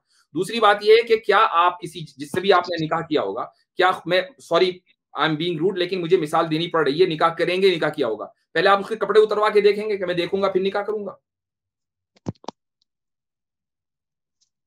नहीं नहीं, ये वाला वाकया इस तरह है, मगर सारे वाकये ऐसे नहीं है कि उन्होंने सबको ऐसे देखा अरे तब जाकर। भाई मैं आपको ये बता रहा हूं कि जो वाकया आप तबरी के हवाले से बयान कर रहे हैं उसको उम्मत में कोई तस्लीम नहीं करता, ये बिल इत्तेफाक फैब्रिकेटेड नरेशन है। ये तो हमारी है ना, ये तो हमारी यही तो ऑनेस्टी है कि हम फैब्रिकेटेड नरेशंस को भी पेश कर देते हैं कि भाई आओ और इसको जांच लो, देखो ये फैब्रिकेटेड, हमने इसको इसलिए लिख दिया ताकि कल को तुम्हें किसी और सोर्स से मिले तो ये मत समझना कि सच्ची है, इसको इसलिए लिखा गया है। आपको पता है कि हमारे यहाँ किताबें हैं अल मौज़ूआतुल कुबरा और अल मसनूआ, पता नहीं कितनी 5-5 10-10 जिल्दों के अंदर, जिसमें सिर्फ फैब्रिकेटेड रिवायात हैं। वो इसीलिए है कि ताकि लोगों को पता चल जाए कि ये झूठी हैं। यही तो मसला है ना कि जो चीज हमें सही लगती है, जो शुगर कोटेड लगती है, वो हम कहते हैं ये सही है, और जो हमें जरा सी लगती है कि ये अच्छा, इससे तो थोड़ा एक मिनट मुझे आमिर भैया मुझे थोड़ा सा इंटरवीन करना एक चाहेंगे। मिनट, एक मिनट, ये कह रहे अच्छा हैं जो शुगर जी कोटेड, जी जी अगर शुगर कोटेड मुसलमानों को लगती होती तो ये वो कुरान की आयत बीच में रहने देते जिसमें हाँ वही ना। बोले बेटे की बीवी से शादी है शुगर कोटेड है तो निकाल हाँ देते, भाई, निकाल देते शायद। तो मैं कमाल हो इसके गया। साथ प्रैक्टिकली मैं एक थोड़ा सा मैं आपको साइकोलॉजिकली भी एक्सप्लेन कर दूं, प्रैक्टिकली प्रैग्मेटिकली, कि ट्रूथ सीकर साहब, आप ये जो इस स्ट्रीम में आने से पहले जो आपने चोरी की है, क्या आपको कोई कोई खौफ महसूस नहीं हुआ पुलिस का, खुदा का, कि आपको चोरी नहीं करनी चाहिए थी चोरी किस चीज की? जो आपने इस स्ट्रीम में आने से पहले की है? मैंने तो कोई चोरी नहीं की। ये तो आपको मैं शुगर तो कोट बस लग रही है, तो इसलिए आप कह रही हैं शुगर कोटेड बात कर, शुगर कोट कर रहे हैं अपनी उस बात को। मैंने आपको पहले बताया, आप जैसी भी आप बातें समझ गए घुमा मेरी कर बात को। मैं बहुत मुझे तो इज्जत और एहतराम से, मैं सिर्फ एक इसको, ये प्रैग्मेटिक प्रैक्टिकल साइकोलॉजी है जो मैंने आपके साथ शेयर की है, कि जब आप पे एक गलत इल्जाम लगेगा और जब आप उसका दिफा करेंगे तो आगे से जवाब ये नहीं होगा कि नहीं नहीं ये तो आपको अच्छा अच्छा वो मीठा मीठा हापा वाली बात, ऐसा नहीं है भाई। हम रिसर्चर हैं, 1400 साल से हमारे पास एपरेटस से रिसर्चेस के, वो जो मौज़ूआत कबीर मौज़ूआत कुबरा की आगे बात करे थे, वो इसलिए था कि हक को बातिल से जुदा किया जाए। अब ये तो नहीं हो सकता कि हम पे झूठा इल्जाम लगे और जब हम कहें कि ये झूठा है तो आप कहें कि नहीं नहीं ये तो आप इसलिए शुगर कोट कर रहे हैं और मीठा मीठा है तो उसको ले रहे हैं, कड़वे को आप छोड़ रहे हैं। ऐसा तो नहीं हो सकता ना, फिर तो कोई भी किसी पे इल्जाम लगा दे। अच्छा दूसरे ट्रूथ सीकर साहब, हमारे पास उसके उसूल हैं कि हम किसी रिवायत को अगर फैब्रिकेटेड कहते हैं तो उसकी वजह होती है, ऐसा नहीं कि हमें अच्छी नहीं लग रही तो कह दिया। उसकी चेन ऑफ ट्रांसमिशन होती है, उसके एनालाइज होता है, उसमें देखा जाता है कि कौन कौन सचवाला बैठे हुए हैं वहां पर, तब जब सचवाला हमें मिल जाते हैं उस सनद में तब हम कहते हैं कि भैया ये मौजूद रिवायत है। आपको पता है पूरी उसकी पूरी एक साइंस है। आपको पता है जी मैं तो पीएचडी हूं उसी साइंस में, मेरी थीसिस उसी मौजू पर है। बिल्कुल बिल्कुल यही तरीकाकार, मैं जानता हूँ इस बात को। और मुझे फिर इस बात की बिल्कुल भी समझ नहीं आती तो कि आपने ये 300 क्यों साल कहा कि अपनी 200 मर्जी से साल कर देते हैं उससे नहीं, फिर आपने ये क्यों कहा कि अपनी मर्जी से कर देते हैं जब आपको पता है कि तरीकाकार है, फिर क्या आपने जी क्यों मैं धोखा यही दिया, या बताना आप अपने अपने आप यही को बता धोखा दे रहे हैं? इस आपकी साइंस की, आपकी स्टडी की मुझे समझ नहीं आती कि जो हदीसें और किताबें तफसीर 200-300 साल बाद लिखी गई हैं, उनको आप ठीक और गलत साबित कैसे कर लेते हैं? मुझे इस चले बात की ठीक समझ है, नहीं आती। आपको फिर आप सारी हदीसों को मुस्तरद कर दीजिए, फिर आप उस रिवायत को क्यों लेकर बैठे हैं? क्या शुगर कोटिंग ये नहीं है कि जो आपके मतलब के मुनासिब है आप उसको तो ले रहे हैं और जो उसको जो खिलाफ है वो नहीं ले रहे हैं। चलिए मैं कहता हूँ सारी किताबें क्योंकि 300 साल के बाद लिखी गई हैं, तारीख तिबरी भी लिखी गई है। अगर सही बुखारी मोतबर नहीं तो तारीख तिबरी भी मोतबर नहीं है, लिहाजा कुरान के टेक्स्ट पर बात कीजिए ना, फिर आप रिवायत मौजू रिवायत लाते क्यों बीच में? क्योंकि मैं एक मुसलमान हूँ, मैं मुसलमान घराने में पैदा हुआ हूँ, जो काफिर एतराजात कर रहे हैं, जो मुर्तद हो गए एतराजात कर रहे हैं, मुझे तकलीफ हुई कि ये तो ऐसे एतराजात क्यों कर रहे आपको हैं, बताया मुझे तो इनका है जवाब मुफ्ती साहब दीजिए। ने कि वो वाकया झूठ है, आपको बताया, आप कह रहे हैं नहीं मेरी अकल उसको मानती है, आपने तो अपनी हाँ, अकल मुझे घुसेड़ दी बीच में, उन्हें की मुझे थोड़ी घुसेड़ी। छोटी सी वाकये के बारे में, हजरत जैनब के बारे में इतना बता दें कि ये नबी पाक ने निकाह आयत आने से पहले किया था या बाद में किया था, ये यहाँ पर आयत बात आने खत्म के हो ये आयत आने के बाद निकाह हुआ है। चलें खत्म होगी मेरे बात। मेरे इल्म में ये है कि पहले हुए। नहीं, आयत आने के नाजिल होने के बाद निकाह हुआ है। आप कोई ऐसे सबूत देंगे ताकि मैं किसी के आगे बात कर सकूं आपके कि इल्म नहीं में है, बात आप वो मुझे बता दीजिए, हो सकता है मेरे इल्म में इजाफा हो जाए, हो सकता है मैं गलत बोल रहा हूँ, आपके इल्म में जो बता दीजिए आप मुझे। मैं मेरे पास किधर, मैं तो बस जितना मैंने पढ़ा है मैं नहीं, बता रहा हूँ। आपने कहा मेरे इल्म में ये है तो कहीं से तो होगा ना। क्योंकि मैंने ये सुना है, ठीक है, अब आप मुझे ये सबूत दे दें कि मैं मान जाऊंगा कि नहीं नहीं ये इसका गलत भी सुना था। ट्रूथ सीकर तो भाई बात इससे फर्क नहीं पड़ता। देखें, जब आप हिस्टोरिकल कमेंट्री करते हैं तो उस कमेंट्री से पहले के जितने वाकयात होते हैं उनकी नेचर और होती है। मिसाल के तौर पे अब मैं कहूँ कि जो जूलियस सीजर था उसने दरियाए रूबिकॉन को उसने पार किया। अब मैं एक कमेंट्री आज कर रहा हूँ, आप मुझसे कहें कि ये आपकी बात से पहले हुआ था या बाद में हुआ था, तो भाई मैं हिस्टोरिकल कमेंट्री कर रहा हूँ। तो ये सारी, अगर वो इवन और उससे पहले का अगर कोई वाकया हुआ है रोबिन का, कि फॉर मिसाल के तौर पे गोल में उसकी जो फतवाहत थी, तो अब वो वाकयात की तरतीब वही रहेगी इररिस्पेक्टिव कि उस पर तबसरा कब किया गया। तो इन वाकयात की तरतीब क्या है कि निकाह मौजूद था हजरत जैद का और हजरत जैनब का। हजरत वो दोनों तोड़ना चाहते रहे थे। नबी पाक सल्लल्लाहु अलैहि वसल्लम ने हजरत जैद से कहा कि निकाह को कायम रखें, वो नहीं रह सका, उसके बाद शादी हुई। अब इस आयत, अगर आयत इस तरतीब को सारा बयान कर रही है तो इट डज नॉट मैटर कि आयत इससे पहले आती है या बाद में आती है। असल बात यह है कि वाकयात की तरतीब क्या है। ये सरीहन गलत है कि उनका निकाह मौजूद था और नबी पाक सल्लल्लाहु अलैहि वसल्लम ने अपने निकाह के लिए उनका निकाह तोड़वाया था। ये मुकम्मल तौर पे गलत बात है। इवन सूरह अहज़ाब के अंदर जो इब्तदाई आयात है ना, इनकी जो जो प्रॉब्लम्स थे वो उसमें भी लिखे हुए हैं। अगर आप शुरू की आयात में देखें जी, कि ये मसला ऐसा था कि ये शादी खत्म होने वाली थी।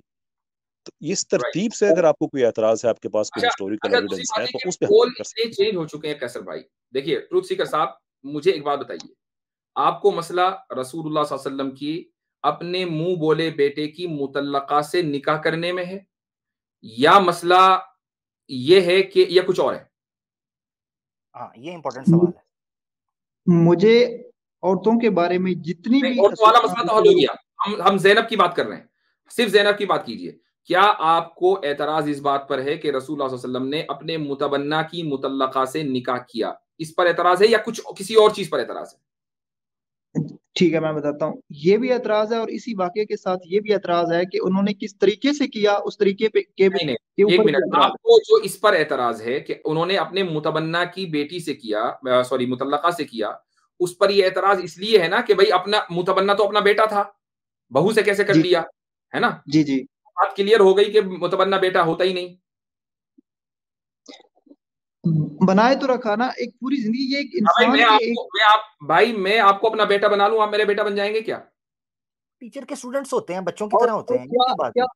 तो क्या? आप एक जैसा कि आप एक मुफ्ती हैं, इज्जतदार मुफ्ती हैं, आप क्या आपकी एक अकल आपको ये इजाजत देती है, आपके अंदर जो इंसानियत है वो इजाजत देती है कि आपने बचपन से एक बेटे को पाल रहे हैं, उसकी शादी की है और फिर उसकी जो बीवी थी उसको कुछ अरसे के बाद उससे शादी कर ली, उसको तलाक दिलवा कर, या उसने खुद दे दी, क्या आपको ये अच्छा लगेगा? वो तो इसका रसूलुल्लाह मुफ्ती सल्लल्लाहु साहब, अलैहि वसल्लम ताल्लुक से है ही नहीं, इसका ताल्लुक है ये हुक्म मुफ्ती खुदा। साहब, नहीं मुफ्ती इसका साहब, एक ताल्लुक बात और, ये मैंने इनसे बहुत पहले एक सवाल पूछा था कि ये सारे एतराजात की जड़ अकल है या कल्चर। अब नजर आ गया कि कल्चर है। ये कह रहे हैं कल्चर ना है। कि आपके अंदर का इंसान कहेगा क्या, कि क्या आपको खुद ये यानी कि अंदर में डिस्गस्ट फील नहीं होगा क्या? तो ये जी, इमोशनल है। ट्रूथ सीकर भाई, आप जाने आपके जो क्वेश्चन आ रहे हैं उसकी बुनियाद अकल और रीजन नहीं है। उसकी बुनियाद आपका कल्चर और आपके अंदर का जो ये डिस्गस्ट वाली फीलिंग है ना, वो है। इस चीज को जानना बहुत ज्यादा जरूरी है कि होता क्या है कि हम इमोशनल क्वेश्चन को एक यानी कि रेशनलिटी का रंग देते हैं कि मैं तो अकलियात की बुनियाद पे ये सवालात कर रहा हूँ। लेकिन अब ये चीज खुल के आ गई। आपने जो ये कमेंट किया ना मुफ्ती साहब के, कि आपके अंदर का इंसान जो है इस चीज को बुरा महसूस नहीं करेगा, that is purely emotional based question. ये मैं बहुत पहले से मैं समझ रहा हूँ कि इस तरह के जितने क्वेश्चंस होते हैं ना ट्रुथ सीकर भाई, वो अकल की बुनियाद पे नहीं होते, वो सरासर आपके कल्चरल बेस्ड क्वेश्चंस होते हैं। तो इस पैरामीटर से निकलिए, अपने कल्चर के पैरामीटर से इस्लाम को जज करने से प्लीज बाहर आइए। न्यूट्रल जी, होकर आप समझेंगे तो आप समझ जाएंगे। जब मैं इस्लाम सिर्फ की पोजीशन ये है कि मुतबन्ना बेटा होता ही नहीं है, तो बात खत्म हो गई। मेरी खुशी इस बात में होगी कि मैं मुझे सब सवालों के जवाब मिल जाए और मैं उन काफिरों से, उन जो इस्लाम का मजाक उड़ा रहे हैं, उनको जाकर जवाब दूं और खुद भी मुतमईन हो जाऊं नहीं, और लोगों को आप उनको जवाब, आपको मगर आपकी मुझे नहीं मिलता। जिम्मेदारी नहीं है कि आप उनको जवाब दें, ये आप हमारे ऊपर छोड़ दीजिए। हाँ, आप अपने इत्मीनान के लिए सवाल करना चाहते हैं तो बहुत ये अच्छी बात है। अपने इसके लिए तो इत्मीनान के हम लिए इतनी मुझे देर भी से आपके साथ इत्मीनान बातचीत मिलेगा कर ना। रहे हैं।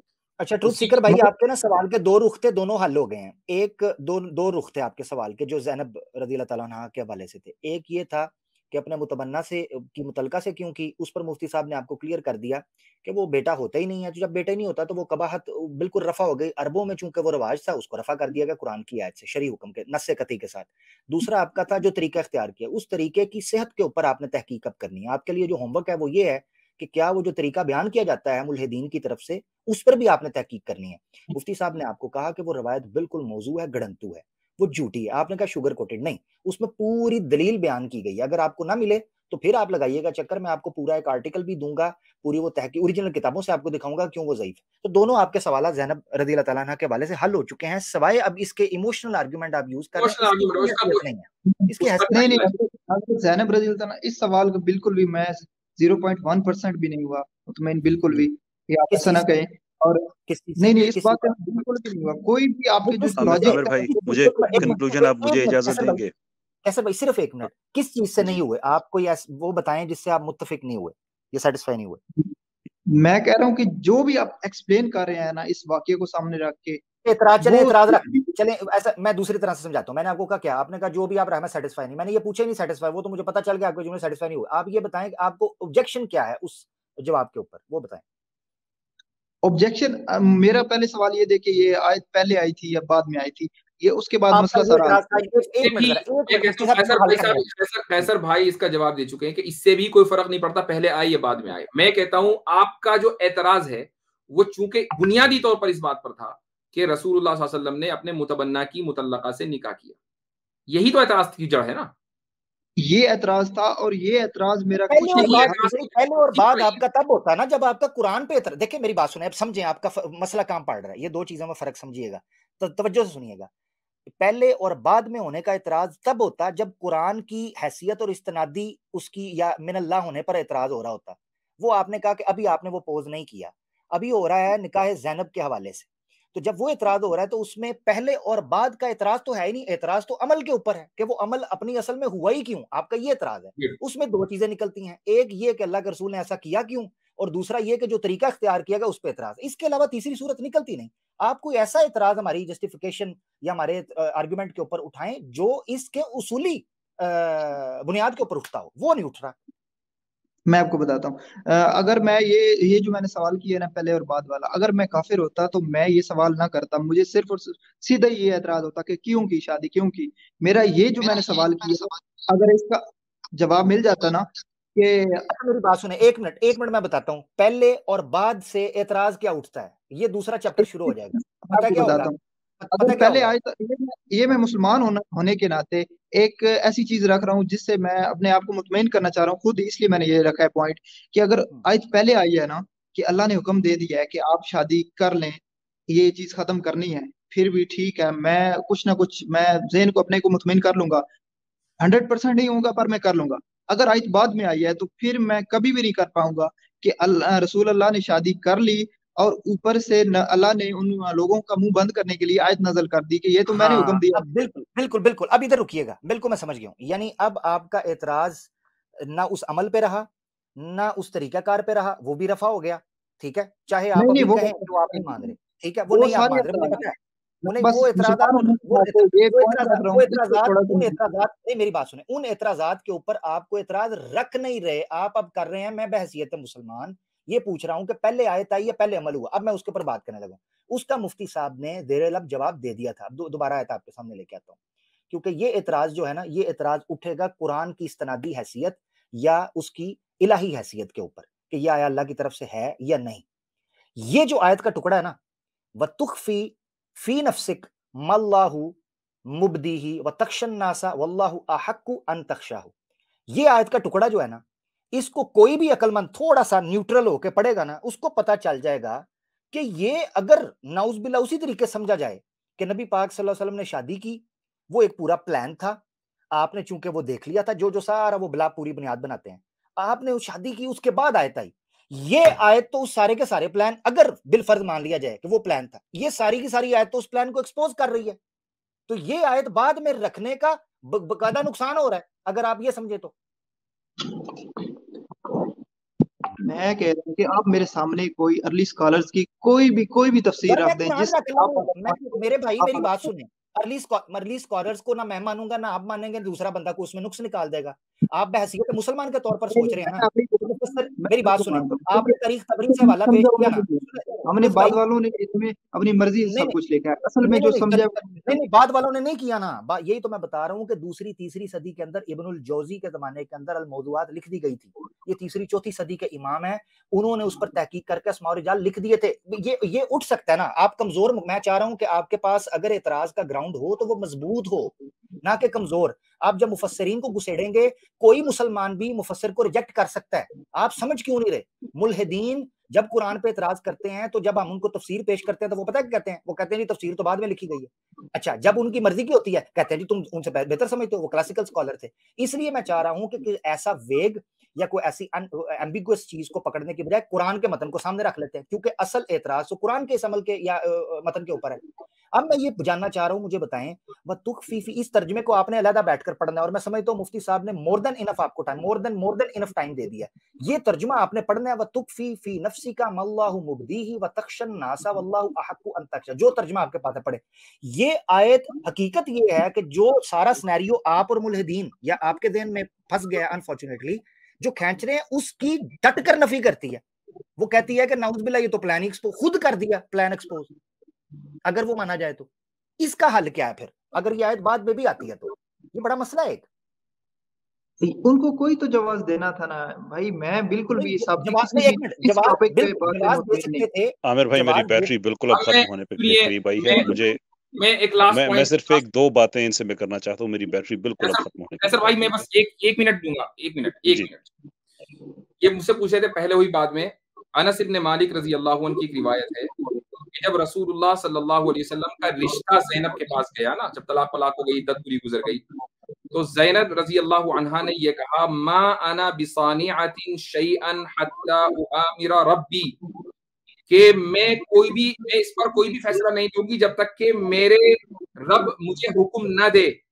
फ़क़ामत इला मस्जिदिहा, वो चली गई, वनज़ल अल कुरान, फिर कुरान करीम की आयत नाजिल हुई, वजाअ रसूलुल्लाह सल्लल्लाहु अलैहि वसल्लम फदखल अलैहा, फिर आप सल्लल्लाहु अलैहि वसल्लम आए और उसके बाद आप सल्लल्लाहु अलैहि वसल्लम को हैसियत शौहर के रहने लगे। तो कुरान लो जी, ये करीम, मसला हल हो गया। ये मसला आपका हल हो गया जी कैसर भाई। ये अनस इब्न मालिक की रिवायत है। यानी जी, ये अब मैं आयत इनसे पहले ही नाज़िल फीडबैक हुई है ले लूं और कि निकाह बाद में हुआ। जी ट्रूथ सीकर साहब, आपकी जो आयत वाला था वो सवाल हल हो गया। अब इस पे आप तबसरा करें, फिर मैं कंक्लूजन एक दो बातें मैं आपसे करके फिर मैं इजाजत चाहूंगा। मेरी नहीं, मैं कोई भी करूंगा आपको फिर लंबे टॉपिक में फंस जाएगी। मैं बिल्कुल भी इस टॉपिक पे जरा भी मुतमिन नहीं हूँ किसी अच्छा, जवाब मैं से बस भी। यही आपसे मैं आपने जो इसी पे सवाल मैं आपसे बात पूछे खत्म उसका करना जवाब चाहता दे हूँ। दिया गया, और जो रिवायत मैंने बयान की बाय द वे वो सही मुस्लिम में है जी। मुफ्ती साहब बस मैं एक दो मिनट में मैं इनकी कोशिश करूंगा इंशाल्लाह बात खत्म करने की। ट्रूथ सीकर भाई, जनाबे जैद और जनाबे ज़ैनब का आपस में निकाह मौजूद था। नबी पाक सल्लल्लाहु अलैहि वसल्लम ने उस निकाह को जाने की कोशिश की, वो निकाह टूट गया। उसके बाद जनाब रसूलुल्लाह आप सल्लल्लाहु अलैहि वसल्लम ने उससे शादी कर ली। ये तरतीब आपके जहन में क्लियर है? ये तरतीब नेक्स्ट जब आपकी स्ट्रीम होगी ना, मैं आऊंगा, मैं आपको पूरा वाकया बताऊंगा कि ये कैसे उन्होंने उनका मैं निकाह बचाने की इसीलिए कोशिश की, मैं मसला चाहता क्या हूँ, देखें बना था। ट्रूथ सुने, सीकर भाई मसला मेरी क्या बात बना सुनिए। था कि हजरत मुझे जैद और हजरत जैनब का आपस में मसला बना था। वो बात क्या थी वो भी मैं आपके सामने रखूंगा कि बात क्या वो थी कि क्यों आपस देखें में वो उनका भाई खराब हुआ। हमारी तारीख है ना, हमारी तारीख है, मुझे पता है। दोनों के मसाइल का मुझे पता है, हम सबको पता है। मैं सिर्फ इसलिए तो मुझे आपका जो रवैया है ना वो बड़ा अच्छा लगा है। मुझे उस आदमी से बड़ी तकलीफ होती है जो कहता है कि मैंने फलां मुल्हिद को सुना और इस्लाम छोड़ दिया। आपने फलां मुल्हिद को सुना और आप मुसलमानों को चैनल पे आए और आपने चैलेंज किया, ऐसे लोग हमें अच्छे लगते हैं। इसलिए कि तशकीक से वो हमें डर लगता है ना कि कोई आदमी ऐसा ना हो कि जो तशकीक से आगे चला जाए और हमें पता ना चले, तो फिर वो हमें डर लगता है उससे। आपने अच्छा किया, नहीं, इसलिए मैं मैं चाहता हूँ आखिरी आपसे हद गुफ्तगू तक जारी जाऊंगा रहे। कि मैं बच जाऊं, मैं ठीक इस्लाम में है, रहूं, मैं इसी बच चीज को जाऊं, सामने आखिरी हद रखते तक हुए अल्लाह ताला आपको इसका अजर दे, इसी चीज को सामने रखते हुए ये तरतीब आपके जहन में क्लियर है कुरान की रूह से कौन सी तरतीब? कि उनका निकाह मौजूद था? सूरह अल-अहज़ाब आयत 37 का आगाज यहाँ से होता है कि वो शख्स इस पे अल्लाह ने एहसान किया, अल्लाह के रसूल ने एहसान किया, और जनाब सल्लल्लाहु अलैहि वसल्लम ने ये कहा कि निकाह को कायम रखो। ये निकाह मौजूद था। उसके बाद फिर वो निकाह मौजूद ना रह सका, तलाक हो गई, और फिर उसके बाद जनाब सल्लल्लाहु अलैहि वसल्लम ने निकाह कर लिया। ये तरतीब ठीक है, आपके जहन में क्लियर है? मेरे मेरे ज़हन में जो है ना वो ये तरतीब है, और जो मुझे पता है कि उनका निकाह सही चल रहा था। जब रसूलुल्लाह ने उन पे नजर पड़ी तो ये मसला पैदा हुआ, आप तो वहाँ हजरत से गुड, ठीक। ज़ैनब देखो, मुफ्ती साहब से सिर्फ मुझे मुझे एक लम्हा दीजिएगा। अगर ये वाकया कंफर्म हो जाता है कि ये गलत है, तो उसके बाद आपके जहन का इबहम दूर हो जाएगा। अगर ये वाकया अर्ली स्कॉलर्स ने लिखा हुआ है, चाहे तारीख बिल्कुल तबरी में या किसी जगह पे भी लिखा हुआ है, ठीक है, मैं इसको सही। मानूंगा। चाहे आप लोग जितना भी कह लोगे ये गलत है, मैं मानूंगा, आई क्योंकि डोंट उन्होंने फिर थिंक हमें लिखा है। आई फिर डोंट हमें थिंक कोई ये बात करने से कोई फायदा है। देखें, हाँ, फिर हमें कोई कोई हमारे फायदा जहन में ना, फिर हमारे जहन में कम से कम ये कोई कैसे कहते हैं, रिग्रेट नहीं रहेगा कि हमने अपनी तरफ से पूरी कोशिश नहीं की। फिर आप जाने, अल्लाह जाने।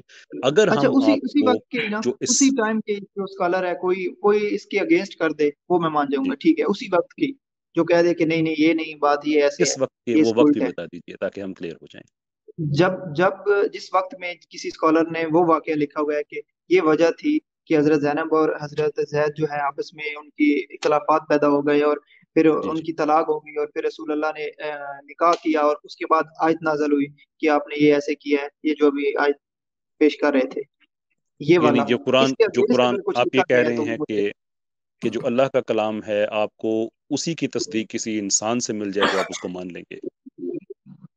क्योंकि अल्लाह के कलाम की तस्दीक हमें मिलती जाकर हदीसों और तफसीरों से है। मैं उसके आपको बगैर सिर्फ इसीलिए कुरान को पूछ रहा हूँ, लेकर और आप मेरी खुद सिर्फ कहते हैं कि 2% बैटरी कुरान जो रह है ना गई वो, है, इसलिए मैं आपसे जी जल्दी जल्दी में बातें कर रहा हूँ कि अगर आपको ये तस्दीक किसी इंसान से मिल जाती है, किसी तफसीर में लिखी हुई है कि यही वाकया था, निकाह मौजूद था, नबी पाक सल्लल्लाहु अलैहि वसल्लम ने निकाह बचाने की कोशिश की, नहीं बच सका, तलाक हो गई, उसके बाद नबी पाक सल्लल्लाहु अलैहि वसल्लम ने शादी कर ली, अगर ये आपको तफसीर में बात मिल जाती है तो फिर आपका इब्हम दूर हो बिल्कुल, मैं दोनों वाक्यों को देखूंगा, और ठीक दोनों है। जिन्होंने लिखा होगा उसमें से फिर मैं अपना जहन लगाऊंगा कि कौन सा वाकया सही सूट कर रहा है, नहीं कौन नहीं सा नहीं नहीं, मानना चाहिए। आप नहीं अपना ठीक है, जहनी वो तो लगाएंगे, आप उसूल को सामने रखेंगे, जहन को लगाने का क्या मतलब है?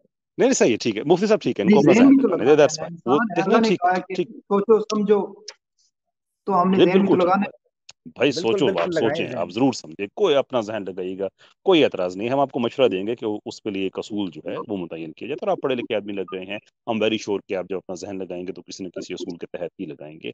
लेकिन ये जो दो चीजें हैं, नंबर एक ये कि ये तारीख तबरी वाला वाकया अगर आपको कन्फर्म हो जाता है कि ये गलत है, और आपको ये कन्फर्म हो जाता है कि जो तरतीब हमने बताई है वो यही थी कि निकाह था, फिर वो टूटा, फिर उसके बाद नबी पाक सल्लल्लाहु अलैहि वसल्लम ने शादी की, और जब निकाह मौजूद था तो उसको टूटने से पहले बचाने की कोशिश भी की, ये भी आपको तफसीर में मिल जाता है, ये दोनों इब्हाम आपके क्लियर हो जाते हैं, तो इस सारे वाक़े से आपका जहन क्लियर हो जाएगा। फिर जी जी, बिल्कुल हो जाएगा। बात खत्म हो गई। मेरे आमिर भाई, मेरी अब बैटरी बिल्कुल खत्म होने वाली, काइंडली अपना ईमेल एड्रेस प्राइवेट चैट में छोड़ दीजिएगा।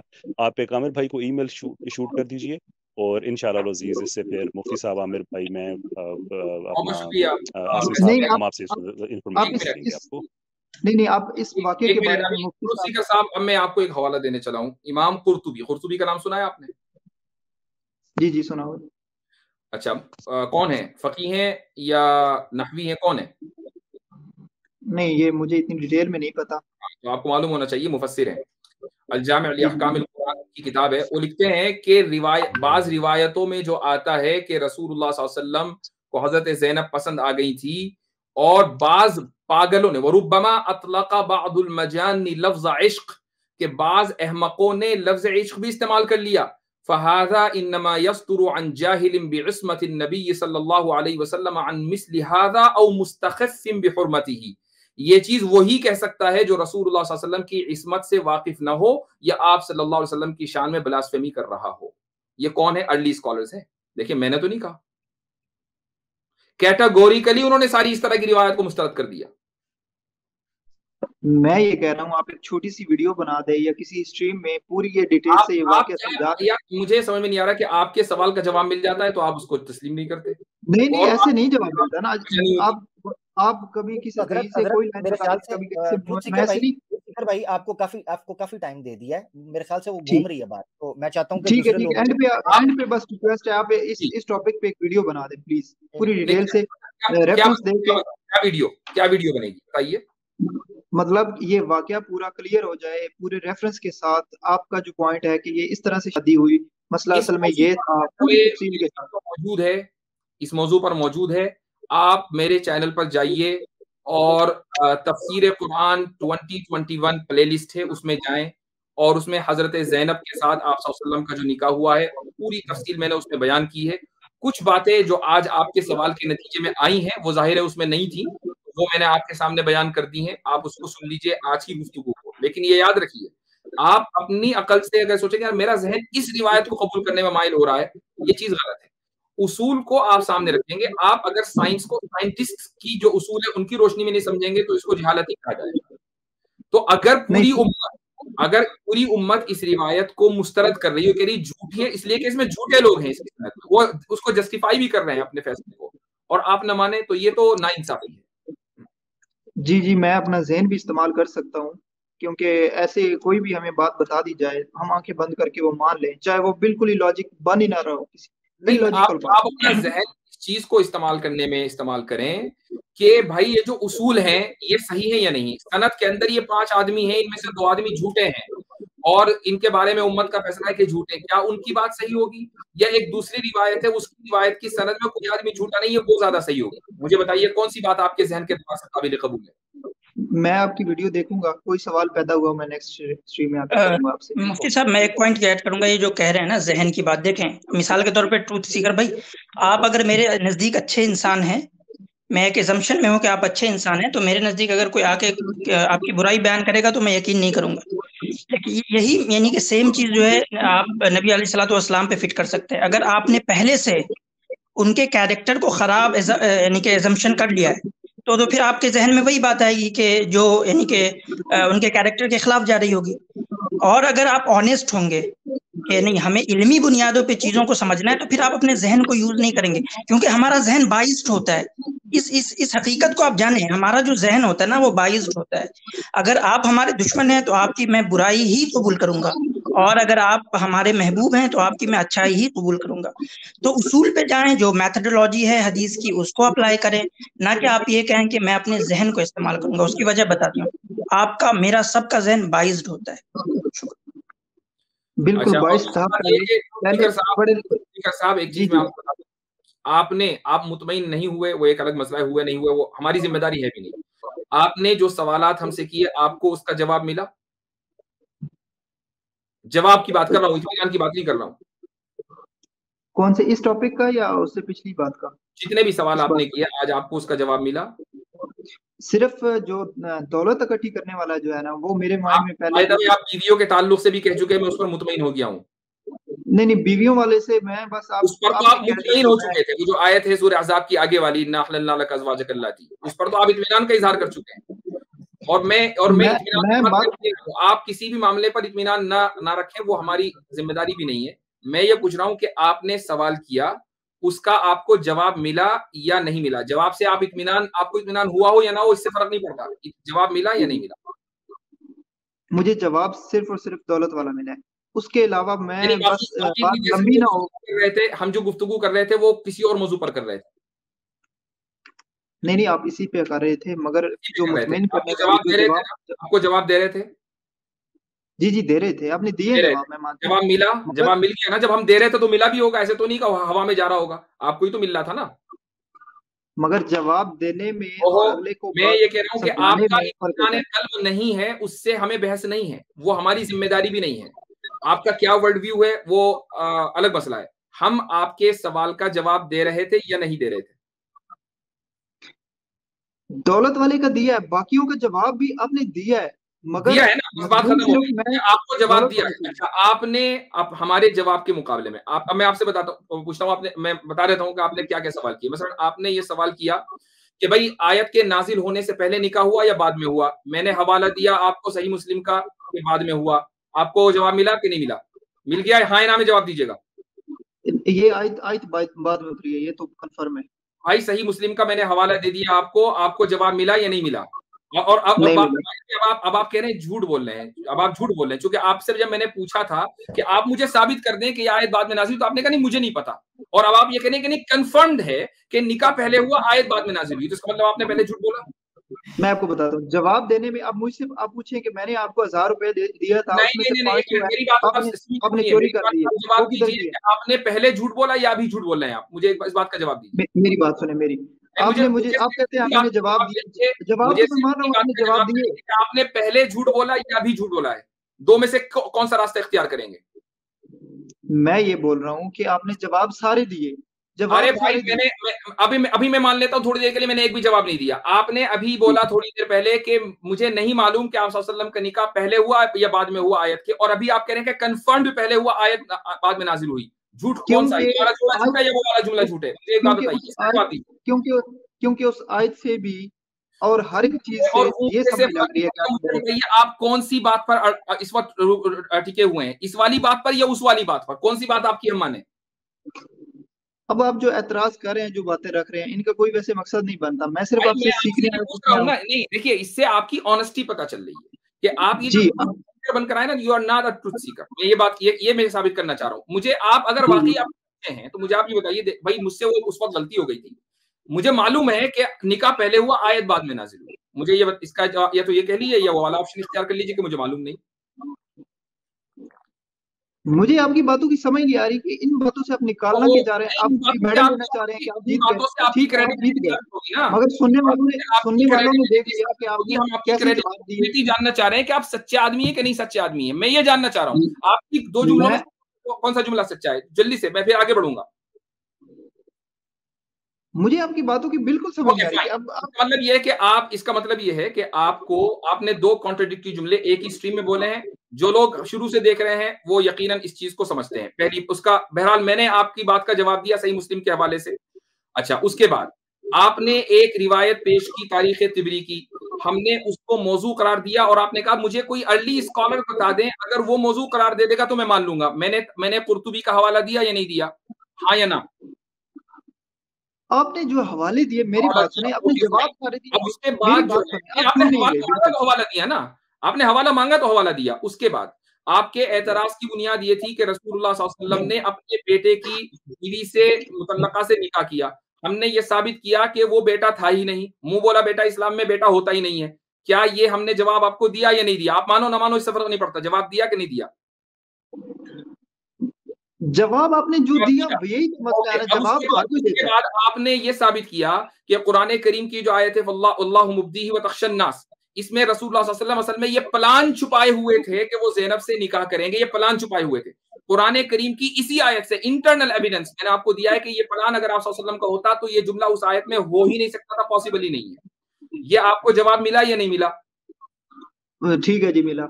मिला, ठीक है। अब जब आपके सारे सवालों का जवाब हो गया, ठीक है, अब आप जो एतराज करेंगे आइंदा, आप जब एतराज करेंगे ना, तो मैं आपसे ये चाहूंगा कि आप इस तरीके से एतराज करें।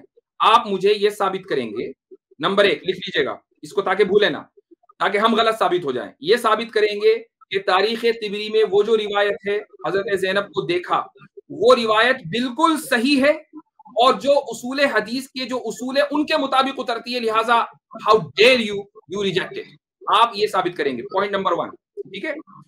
दूसरा पॉइंट, आप ये साबित करेंगे, हमें गलत साबित करने के लिए आप ये साबित करेंगे कि नहीं जी, इस्लाम में फला रिवायत, फला हदीस, सही हदीस या ये आयत कुरान करीम की ये बताती है कि मुंह बोला बेटा भी बेटा होता है। लिहाजा उसकी करके करें ना, मुझे भूल जाएगा। एक करके करें। आप ये साबित करेंगे तो हम गलत साबित हो जाएंगे, ठीक है। एक करके कर लेंगे। सुन लीजिए मेरी बात, उस रिवायत को आप सही साबित करेंगे जिसको हमने मौजू कहा। आप ये साबित करेंगे कि ज़ैनब मुंह बोला बेटा इस्लाम में हकीकी बेटा जैसा होता है या कम से कम रज़ाई बेटा जैसा होता है। आप ये साबित करेंगे, ठीक है। तीसरी बात, आप ये साबित करेंगे कि आप सल्लल्लाहु अलैहि वसल्लम को कल्चरल जो प्रैक्टिस थी उसको तोड़ने के लिए प्रैक्टिकल एग्जाम्पल देने की कतई कोई जरूरत नहीं थी। आप ये साबित करेंगे। ये 3 बातें कलेक्टिवली आप साबित कर देंगे तो हम खुद ब खुद गलत साबित हो जाएंगे। आप ये बात साबित कर दीजिए। मैं एक एक करके करता हूँ, नहीं फिर दूसरी आप बताना। पहली बात अभी आप अभी करेंगे। गो है, मेरे पास टाइम है। सबसे पहली आपकी बात का ये जो मैंने इतराज किया, हदीस की रोशनी में वो रिवायत सही है, इसको साबित कीजिए जी।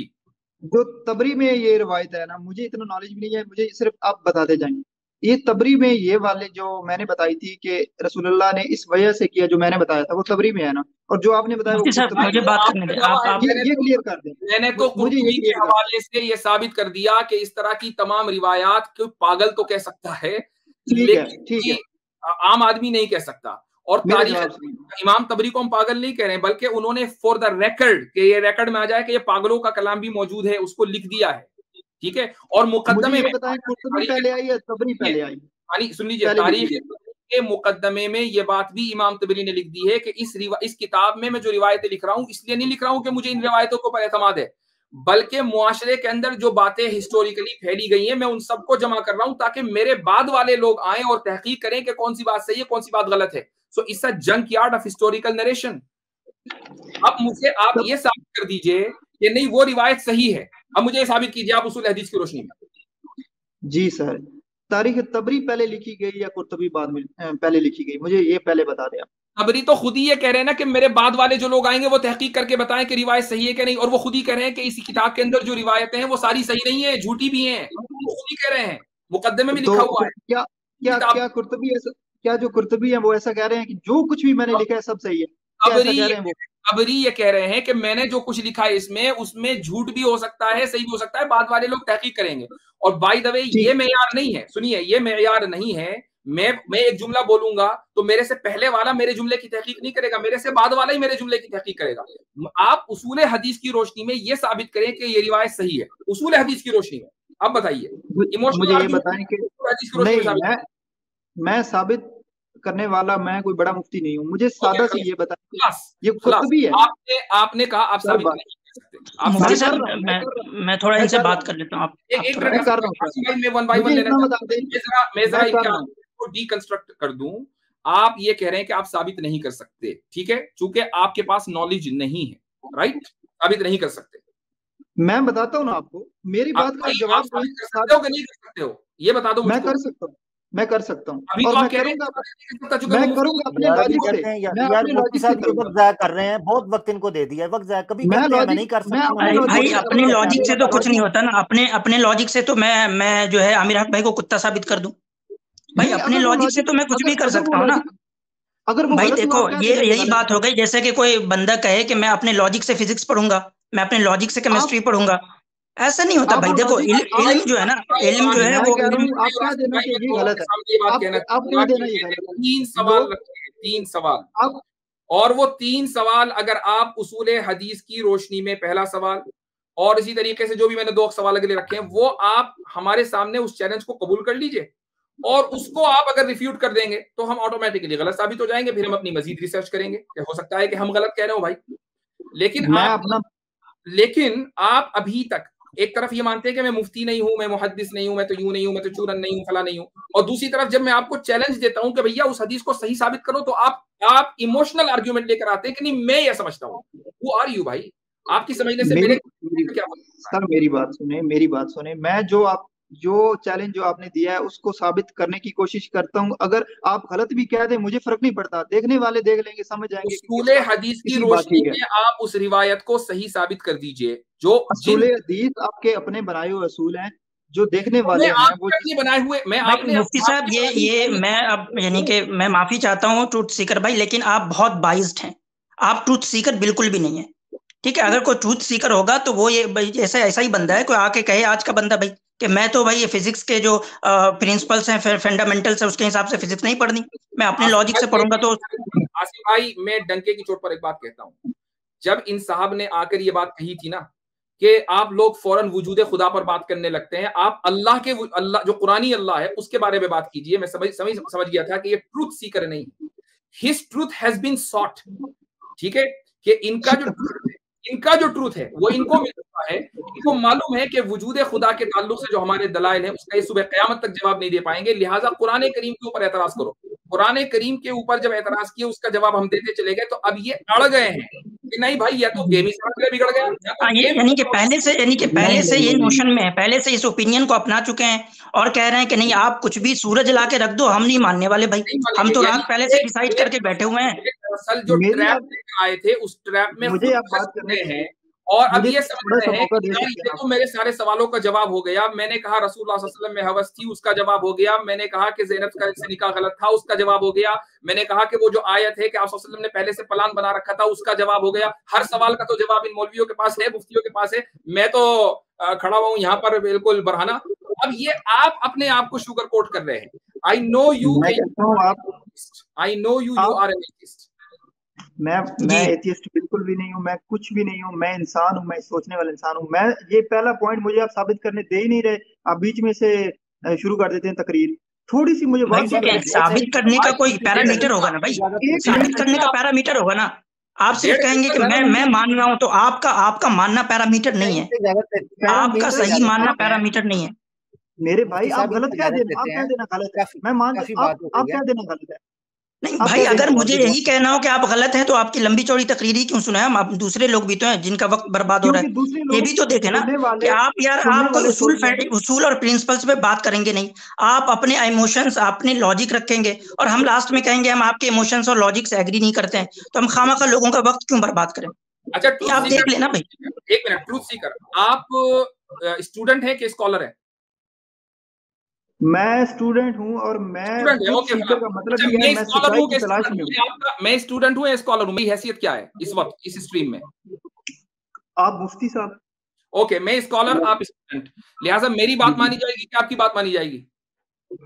अगर आप कहेंगे कि जबकि मेरे पास उसूल है, मैं उन उसूल की रोशनी में कंसिस्टेंसी के साथ बात कर रहा हूँ। आपके पास सिवाय इसके कोई चीज नहीं है कि नहीं मैं नहीं मानता। भाई आप कौन है? और आपके न मानने की वजह से हम क्यों माने? आप मेरे उस्ताद, मैं आपका शागिर्द, मान लिया कि आपका असूल माना जाएगा, मगर आप अगर कह रहे हो कि असूल आपका जो इतना गलत हो कि आप कह रहे हो कि जमीन साकिन है और मैं कह रहा हूँ कि नहीं नहीं। अच्छा, अब देखिए, अब जमीन साकिन भाई मैंने मिसाल दी है, मुझे मालूम था आप जो है पोल बदलेंगे, मैं तो जमीन साकिन की बात ही नहीं कर रहा हूँ, मैंने तो नहीं बात, मिसाल दी है। मेरा उसूल जो है ये है कि उस रिवायत की सनद में सच वाला मौजूद है, लिहाजा वो रिवायत झूठी है। मैं ये उसूल पर लेकर चल रहा हूँ, आप ये उसूल नहीं मान रहे।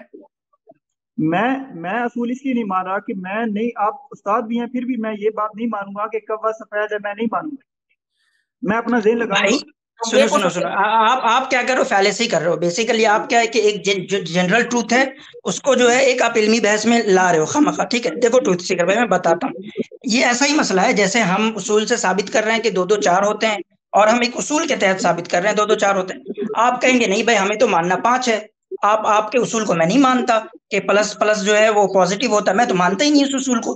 तो ये वही वाली बात है कि आपके पास कोई उसूल है, आप फिर हमसे उसूल पे बात करें कि भाई आपके उसूल में प्रॉब्लम है, तो एक अलग बहस है। लेकिन आप ये उसूल को ही नहीं मानोगे, आप प्रॉब्लम करें कि हमारा उसूल गलत है। मैं अपने उसूल से बात साबित करता हूँ, लोग देखने वाले कहते हैं भाई आपका उसूल कहाँ से आ गया? आपका उसूल मतलब आपने कुछ प्रपोज कर रखा है, आपने जो इल्मी दुनिया में कोई बहुत जबरदस्त ऐसा उसूल दे दिया है जिससे जो है तहलका मच गया हो, और लोग जो है आपको एक स्कॉलर या आपकी एक अथॉरिटेटिव पोजीशन है कि हम आपके उसूल को माने। ऐसा ही जैसे मैं कहूँ यार उठ के कि मैंने जो है आज एक नया उसूल दे दिया ग्रेविटी का, न्यूटन के उसूल को मत मानो, मेरे उसूल को मानो। ये ऐसा ही है जैसे कि मैं कहूँ आइंस्टाइन की थ्योरी को छोड़ो, मेरी थ्योरी। मेरे हिसाब से मैं आपको मुल्हिद समझता हूँ। क्या मेरा समझना सही है? गलत है ना? मुझे अगर आपने मेरी बात को गलत कर दिया तो मैं आपकी बात को सही किस बुनियाद पर मानूं? मुझे सबूत तो दो भाई।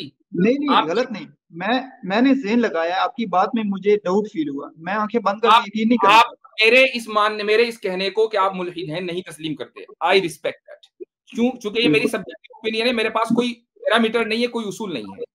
आपको हम पर कह रहे हैं, आपको हमने हवाले दे दिए, लेकिन आप ये कह रहे हैं कि नहीं मैं ये मानता हूं कि ये रिवायत सही है। भाई आपके मानने से हमारी सेहत पे क्या फर्क पड़ता है? हम क्यों माने उसको? क्योंकि कोई एक लॉजिक भी कोई चीज होती है, सब कुछ ईमानियात वो लॉजिक आपके पास नहीं है। लॉजिक मैंने दे दी। अच्छा, एक मुफ्ती साहब मैं इनसे पूछता हूँ, ये लॉजिक बहुत कर रहे हैं, लॉजिक जो है वो मतलब यूनिवर्सल होता है या डिफरेंट होता है हर इंसान के हिसाब से?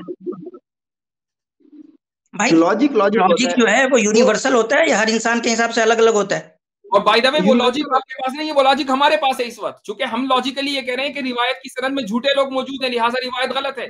और आपके पास कोई लॉजिक नहीं, आप सिर्फ ये कह रहे हैं कि नहीं मैं चूंकि कह रहा हूं इसलिए सही है। ये लॉजिक है आपकी। अगर उसमें झूठे लोग थे तो क्यों उसने ये सबसे पहले बंदे ने तबरी ने क्यों किया, और बाद में कुर्तुबी को कैसे पता चल गया कि वो जो उसने बात लिखी थी उसमें ये गलती? हमारे यहाँ ये उसूल है कि हम रिवायतें जो भी मुआशरे में फैल जाती हैं उसको जमा इसलिए करते हैं ताकि लोगों को पता चल जाए कि ये झूठी हैं, इसलिए जमा करते हैं। देखिए अब एक लॉजिकल और चीज मैं बताता हूँ आपको, ठीक है। देखो पहले जो है कोई खबर जो है ना, भाई सुनो हमें अच्छी लग सुनो, रही है लॉजिकली मैं ले चलता हूँ आपको, ट्रूथ सीकर भाई मैं लॉजिकली ले चलता हूँ, अगर आपको मानना है तो माने, नहीं मानना है तो नहीं माने। एक लॉजिक तो ये है, उसके बाद हम इनसे माफी मांग लेंगे कि भैया आप बिल्कुल बिल्कुल, मैं दो बस पॉइंट रखूंगा। एक ये कि देखो लॉजिकली क्या है कि अगर कोई सच्चा आदमी कोई बात बता रहा है तो उसकी बात मानी जाएगी, ना कि झूठा आदमी बता रहा है। ये लॉजिकल है कि नहीं? ठीक है, चलो दूसरा ये देख लेते हैं हम कि देखो क्या है जनरली क्या होता है कि पहले कोई चीज प्रोड्यूस होती है ना, उसके बाद जो है उस चीज को जांचा परखा जाता है।